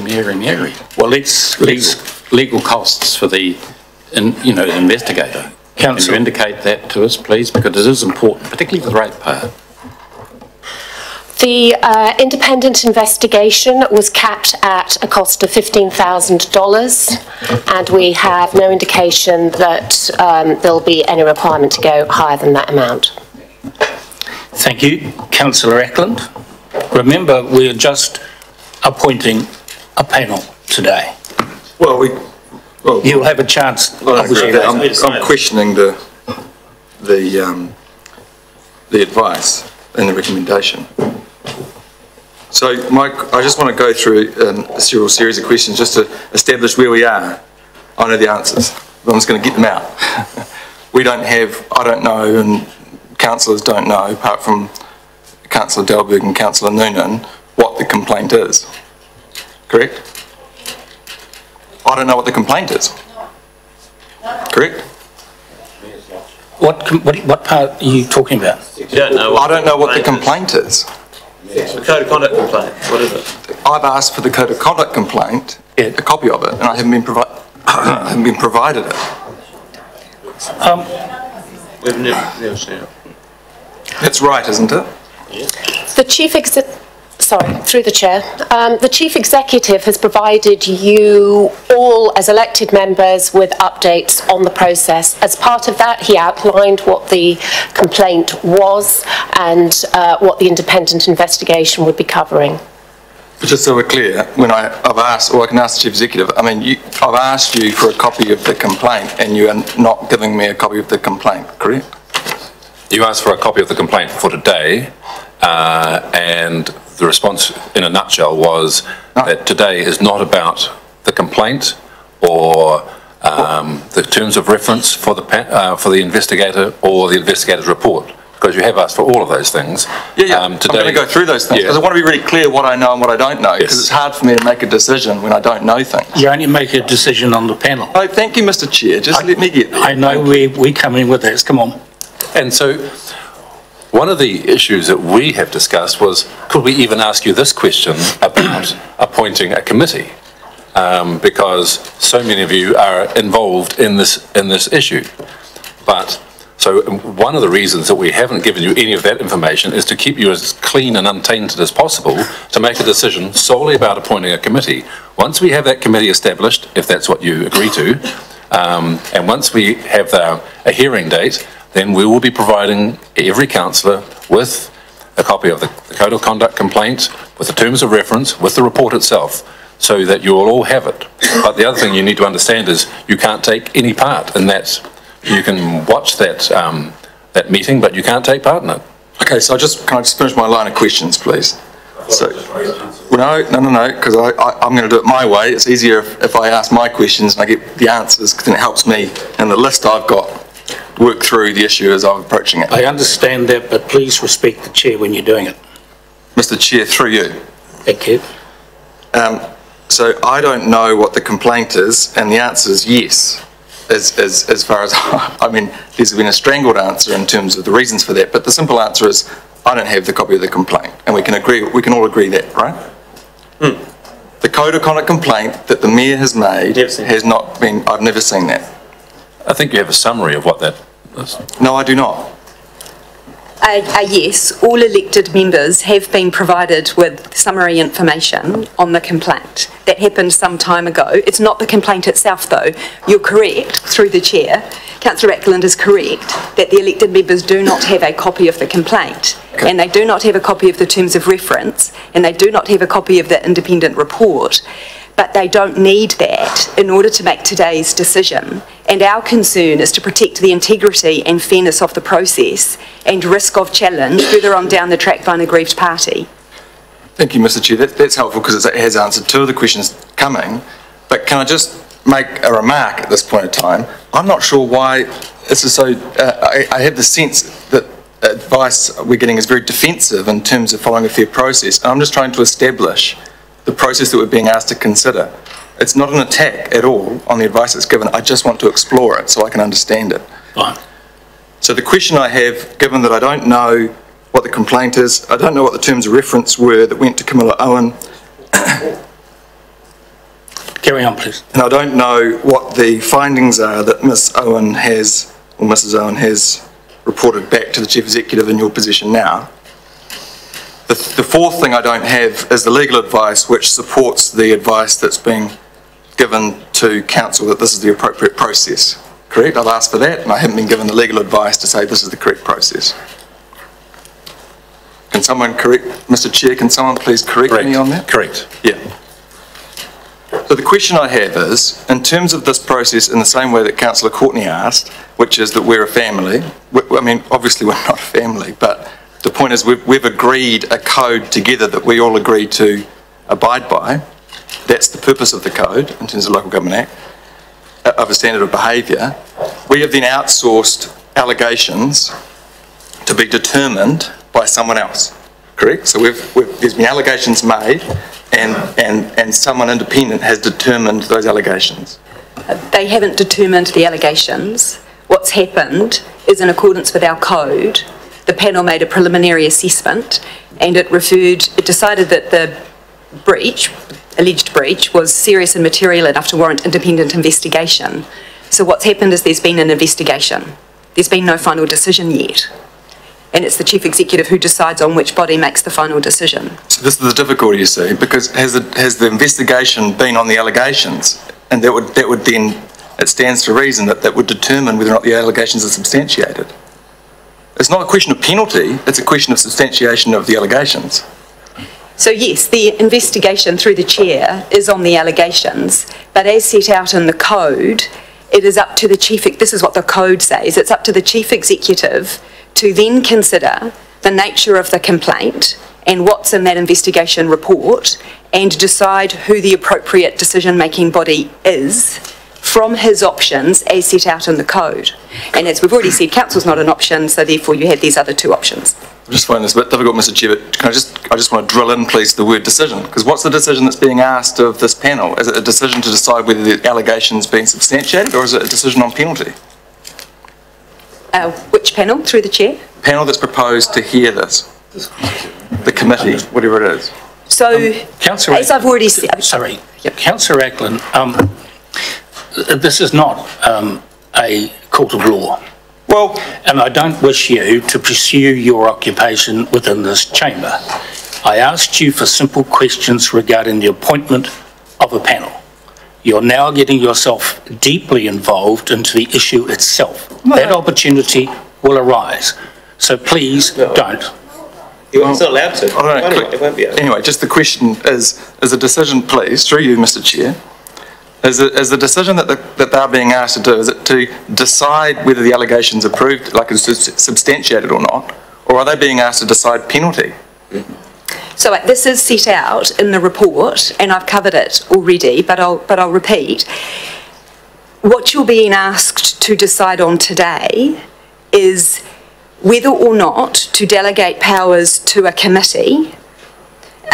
The Chief Executive will then decide, if you do decide to delegate those powers, the Chief Executive will decide whether or not the investigation report and penalty, final penalty, and outcome will be decided by the panel that was originally constituted, or whether it will go to this four-person committee.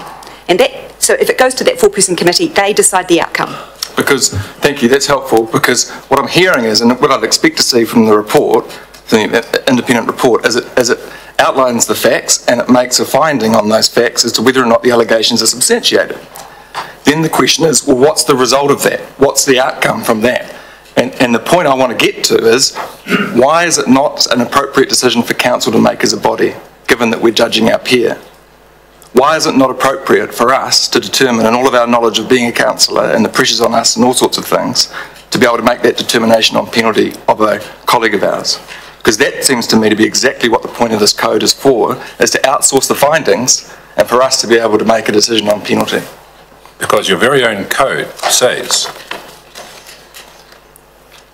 depending on the nature of the complaint and the alleged breach, the investigator's report may be considered by the full council, excluding the complainant, respondent and any other interested members. And once we take out all the interested members, there's just two of you, which would just look plain daft. So witnesses to events are interested members, is that what you've decided? That's what we're interpreting that to mean. And can I ask a question on the panel that's been decided? Because interested doesn't seem to extend, though, to close colleague and friendships, such as Councillor Dalberg with Councillor Rutledge.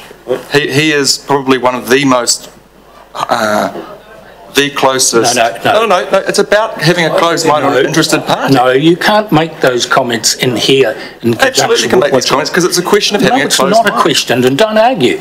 Don't go down that path, Luke. What? Why not? All you have to do today is say, this panel is yes or no. No. It's about us making a decision to delegate to independent people who aren't interested. I know. You go down there and we're going to have a problem. What do you mean going down there? I'm asking a question about when the term interested party Does it look at a party who's personally interested in the party? You can't make that assumption with regard to I'm asking naming. a question, Mr. Chair. I'm not making any assumption. I'm asking a question. Well, you understand you've been given an opportunity here in a mature way to look at a panel being established. If you don't agree, a chief executive can appoint them anyway. So take your opportunity to discuss Well, that might be what he does, but I might. Well, you probably will. So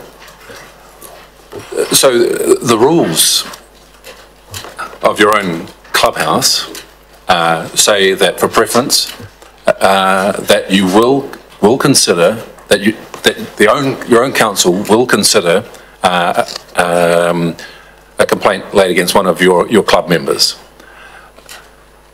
So automatically, you would expect through the term of a council there'll be working relationships established. Some will be closer, some won't. But your rules specifically provide that will be considered by those who aren't interested. We're interpreting interested as those who either saw the event and provided information to the investigator or spoke to the media about it. And from that point of view, by the end of that first day, there were only 2 councillors that did not have an interest in this issue. There were only 2 councillors that weren't interviewed by the investigator. Okay, that's useful. And then my final question through you, Mr. Chair, is then if that is the body that determines penalty, is that reported back to council? Because there could be a question over the appropriateness of the decision of that body. So under the code, the meeting of the committee or the panel, whichever way the chief executive goes, that's an open meeting. So that happens in public. There is provision for public to be excluded if there were grounds under the Goima, but indications are that that's going to be an open meeting that elected members can attend. Okay. And at that time, the investigation report and other information will all be available. At the meeting? Right. Okay. Councillor Laurie, and then I'm going to take 2 more questions and that's it. Oh, okay. So first of all, I just want to pick up on something that's been said about how there were only 2 people who weren't conflicted. As I understand it, Councillor Fulton was not involved in the LTP business, but she's considered conflicted. I'd like that to be explained to me. I can't explain that. I'm only chairing a meeting. Why is that?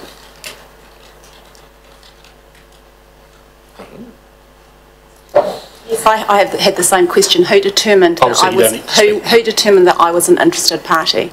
Because when I met with Camilla, she couldn't understand why I was meeting with her. Okay. Any explanation? At the time, there were other code of conducts that were being processed, and that was one of the reasons why you were deemed to be conflicted. So could an assumption therefore be made that because I wasn't Councillor Rutledge's best friend at that point in time, I was conflicted? No, I don't understand why I was conflicted. No.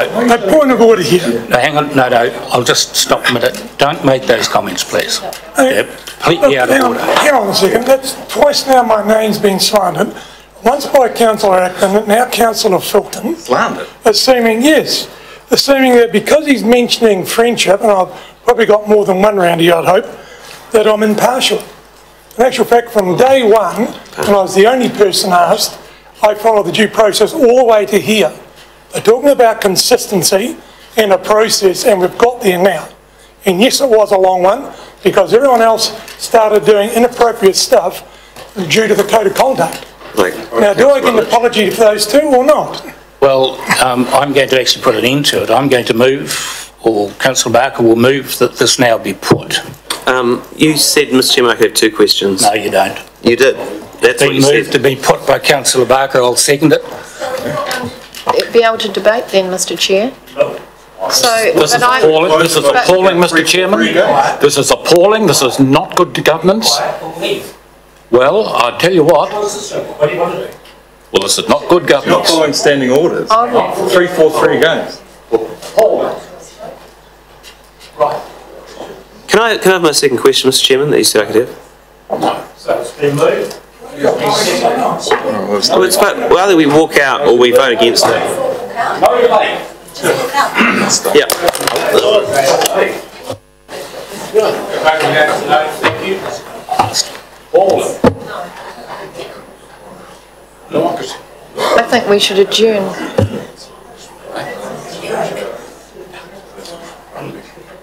I haven't.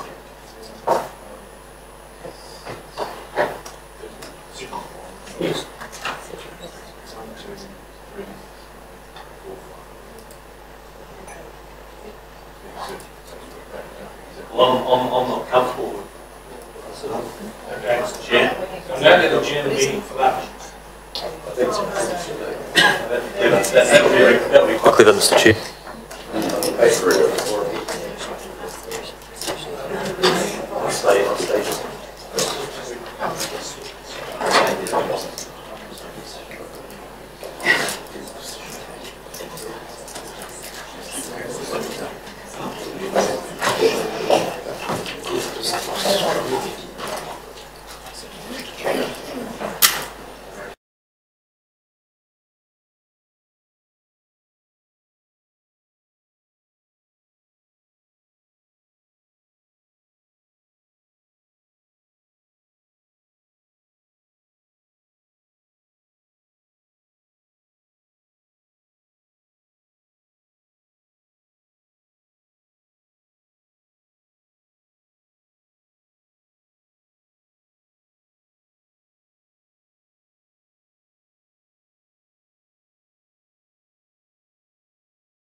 Did you enjoy yours, Mr Chairman?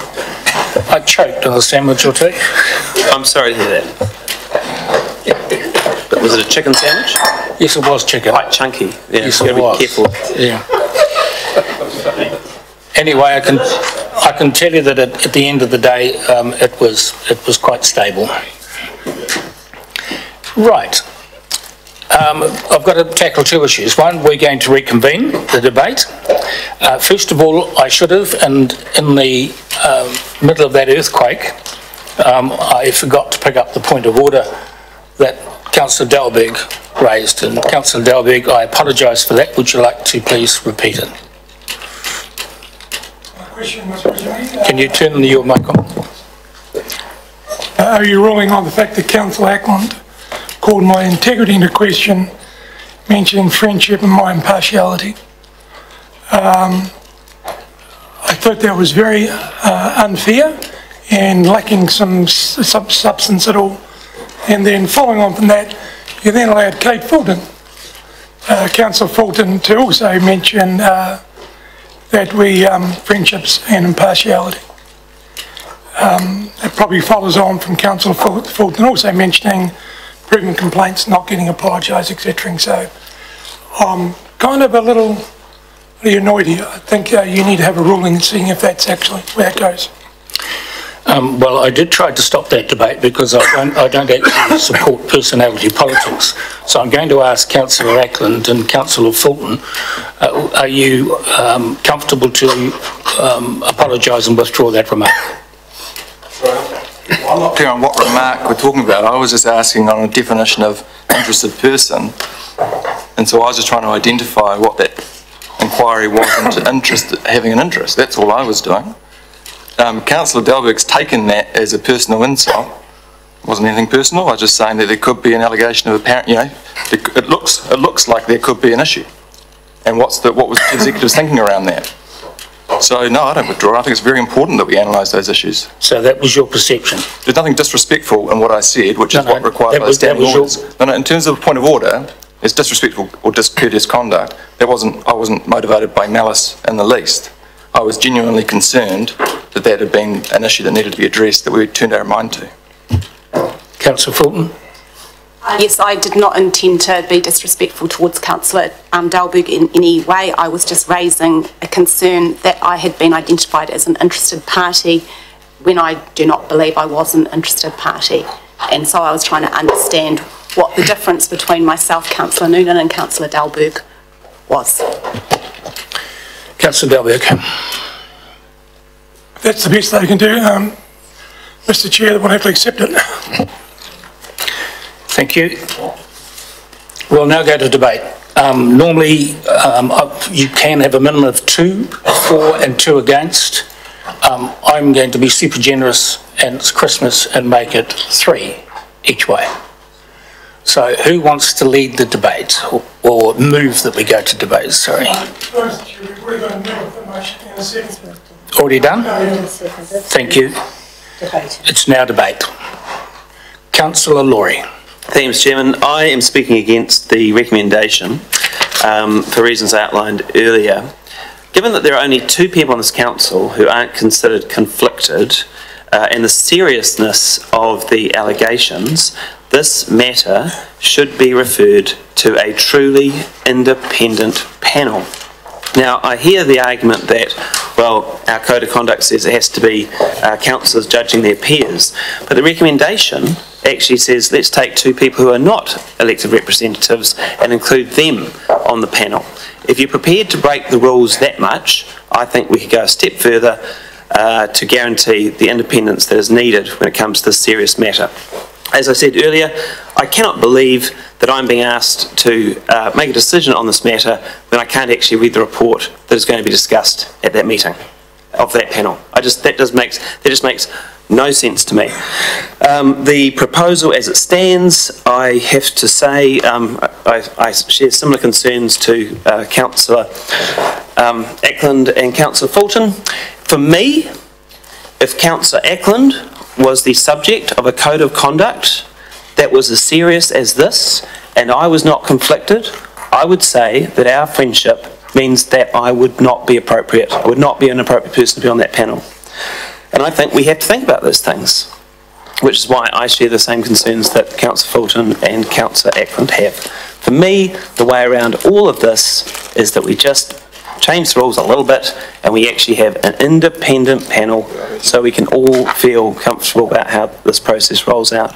And I also think actually we could have avoided a whole lot of pain if we had just actually referred this matter, because of its seriousness, immediately to the Office of the Auditor General. Thank you. You realise, you do understand standing orders, or the Chief Executive, he can withdraw this report and we would be left with Councillor Delberg and Councillor Noonan. That can happen. But at the moment I want to hear your voices, okay? Who wants to speak? Councillor Courtney. Well, thanks, Mr. Chair, and I like that option. I really do, that the matter be withdrawn and goes back to the Chief Executive to handle. And that should have happened, I think, in the first week, not 6 months later. This issue has had so much oxygen. It's been a live issue for 6 months. It's been difficult for councillors, it's been difficult for everyone involved, and I just think it should have been snuffed out in the first week. The word of those people that were impacted should have been accepted. There was a number of them, a considerable number of people that were impacted here, and I just feel that their word should have been accepted and a decision made, a penalty applied, and we got on with the job in the first week. So there are criticisms there that those that are responsible for handling these things should be listening to. You act on it quickly, you get off the mark, you're on the front foot. You don't give an issue like this, when it comes to our reputation, you don't give an issue like this the oxygen that this one has had. And if the CEO has it and he goes back and we have Councillor Delberg and Noonan, I would feel very comfortable with them. I respect them, their integrity. I have no trouble with that at all. But it's all happening far too late for me. I wish it had been done a whole lot earlier than this. I'll leave it at there. Thank you. Councillor Noonan. Thank you, Mr. Chair. This has been a fairly sobering discussion. Our code of conduct is quite clear, Mr. Chair. The steps have been followed as per our code of conduct, and we're now up to step 6 on page 305, which I'd like to draw to the attention of the committee, of the council. The process for considering the investigator's report is quite clear. It says the council, the panel or a committee will consider the Chief Executive's report in an open meeting. Well, unfortunately, we've heard that a number of people aren't able to do that, leaving it to two people out of 13 people. It's a big responsibility. Councillor Delberg and myself took the first round very, very seriously. We followed it probably more to the letter than maybe would be expected, but we made sure all the steps were followed. We didn't skip anything. We recorded all those. It was a thorough process. I was a bit surprised to hear that I would end up having to receive the report from the investigator. And I thought that the Chief Executive's consideration of adding 2 panel members to assist us was a good, thoughtful and fair thing to do. In that, they are both gentlemen who have been experienced in these things. This is the first code of conduct I've been involved in, so for me it's new ground, and for that reason I want to make sure that it's done carefully and considering. But having the addition of 2 other people who are familiar with us and our processes and accept our code as part of them, I would find that a lot easier, and I'm appealing to my fellow councillors to grant us that. to actually give us that ability to have two other people who are very calm, collected and very thoughtful people to assist Councillor Dalberg and myself to do this. I don't take this lightly. I find it quite a weight on my mind, because it's it's potentially a serious issue, and it's going to be held in a public realm. And I'm just requesting that my fellow councillors assist us to do that, to make it an easier process for those of us, since there are only two of us left. And I'd like to leave it at that. So I'd like you to really think about, if it was you in this seat and you've only got one other person with you, just think what that feels like for us. Thank you. Right, okay.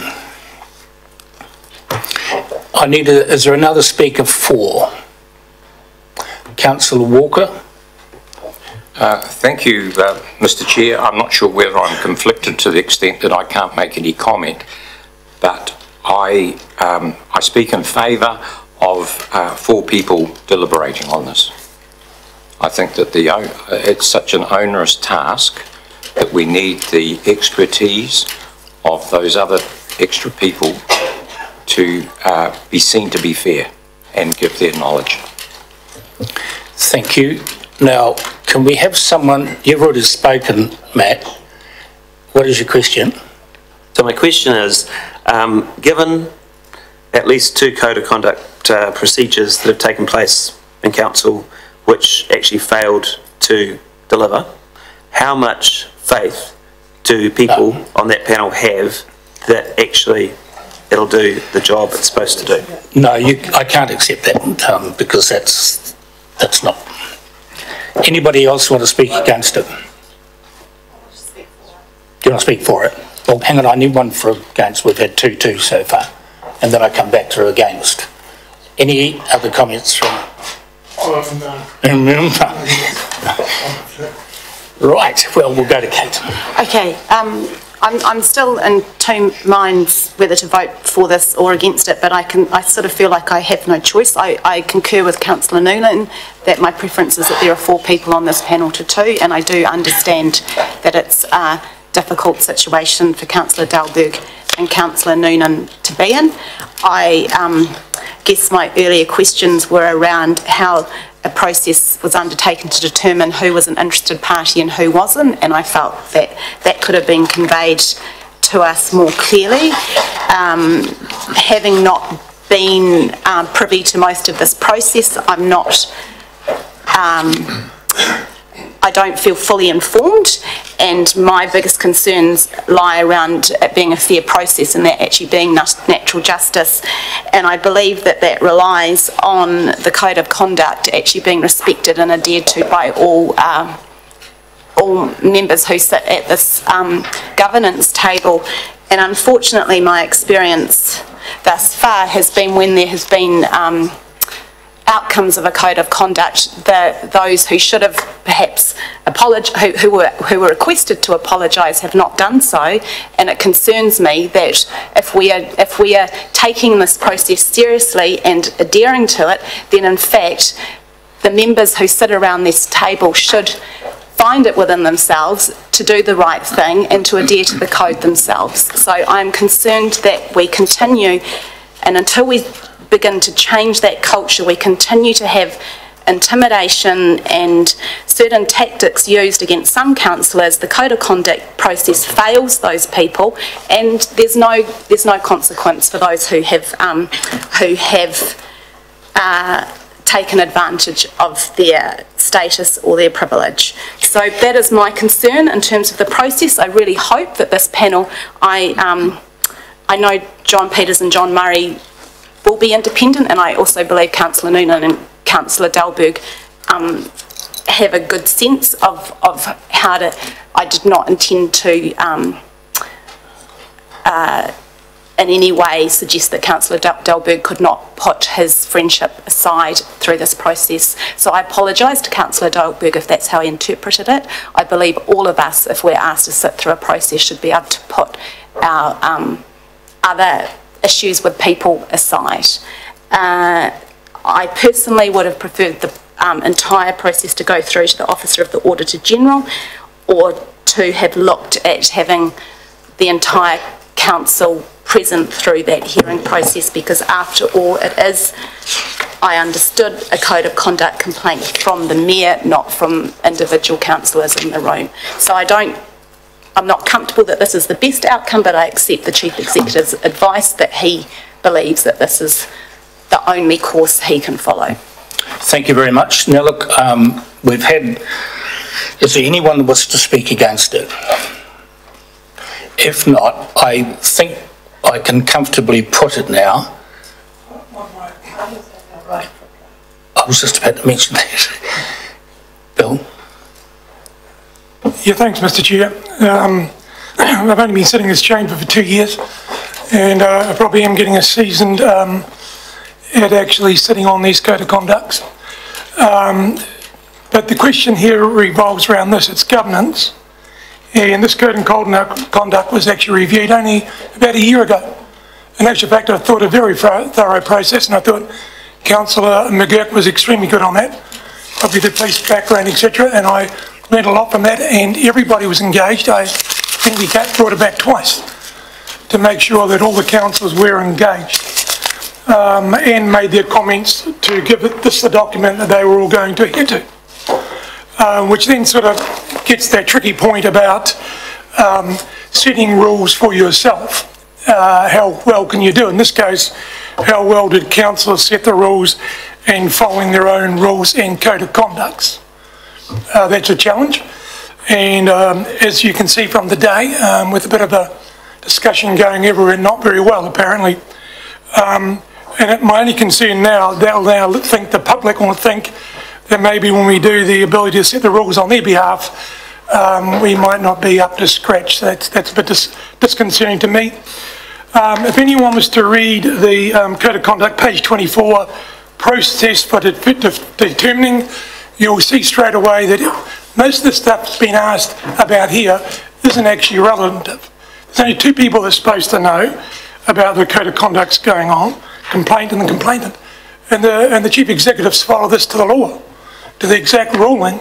The only thing that differentiates this is going to an independent ruling. That's unusual, and that's really led us to the point where we are now. All this is actually asking today is Code of Conduct on ourselves. Can we extend the panel? We've already done it once when I could only find myself on the panel originally. We then went out and asked everyone. We could find 2 out of 13, and now we're saying 2 people is not probably giving it the due diligence we would think, and that you would like if you're on the end of the complaint. And we're saying let's find 2 other people that have access to the council roles, and dare I say it, are also in part of the Code of Conduct on their roles and committees. So they should be aware of this. I'm for this. I think the Chief Executive has followed due process in a very challenging situation, and I've moved this and I'm voting for it. Thank you. Thank you very much. I'll now put the recommendation. All those in favour, please say aye. Aye. Those to the contrary? No. The ayes have it. Thank you. Would someone like to get the Mayor? She can have her hot seat back.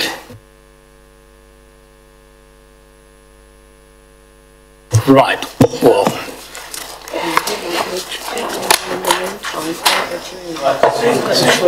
I don't know. Go down the stairs. Okay, we're going to adjourn for 5 until she returns.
patiently, so I think we should go to that item. What do you think, Stuart? I think it's probably the most appropriate thing, so we'll get underway.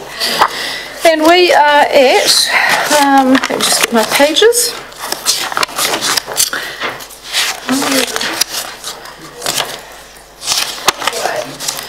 Yes, I just work off slightly different ones to the rest of you. So, Modellers, Tuhunanui Modellers Pond Trail Way Forward. We've got a report on pages 248 to 271. And I will, first thing I'd like to do is invite Mr. David Light to join the meeting. Hello, David, how are you? Good afternoon. Is Mr. John Gilbertson going to come up as well? All right, the working party members can come forward too, but I'll go to David, I think, is going to go first. So, David, we've received your report. Thank you for that. First thing I just need to ask, are there any corrections or additions that you would like to make to the report, or any additional information that we should be made aware of? Not at this stage, no. Thank you. All right. So we'll take your report as read, but if there's anything you wish to give a précis about, then I'm happy to take that now. I believe the working party have got some pictures which they would like to show. All right, so we're going to the working party. So Mr. John Gilbertson's here, so who's speaking from the working party? Or Miss... It'd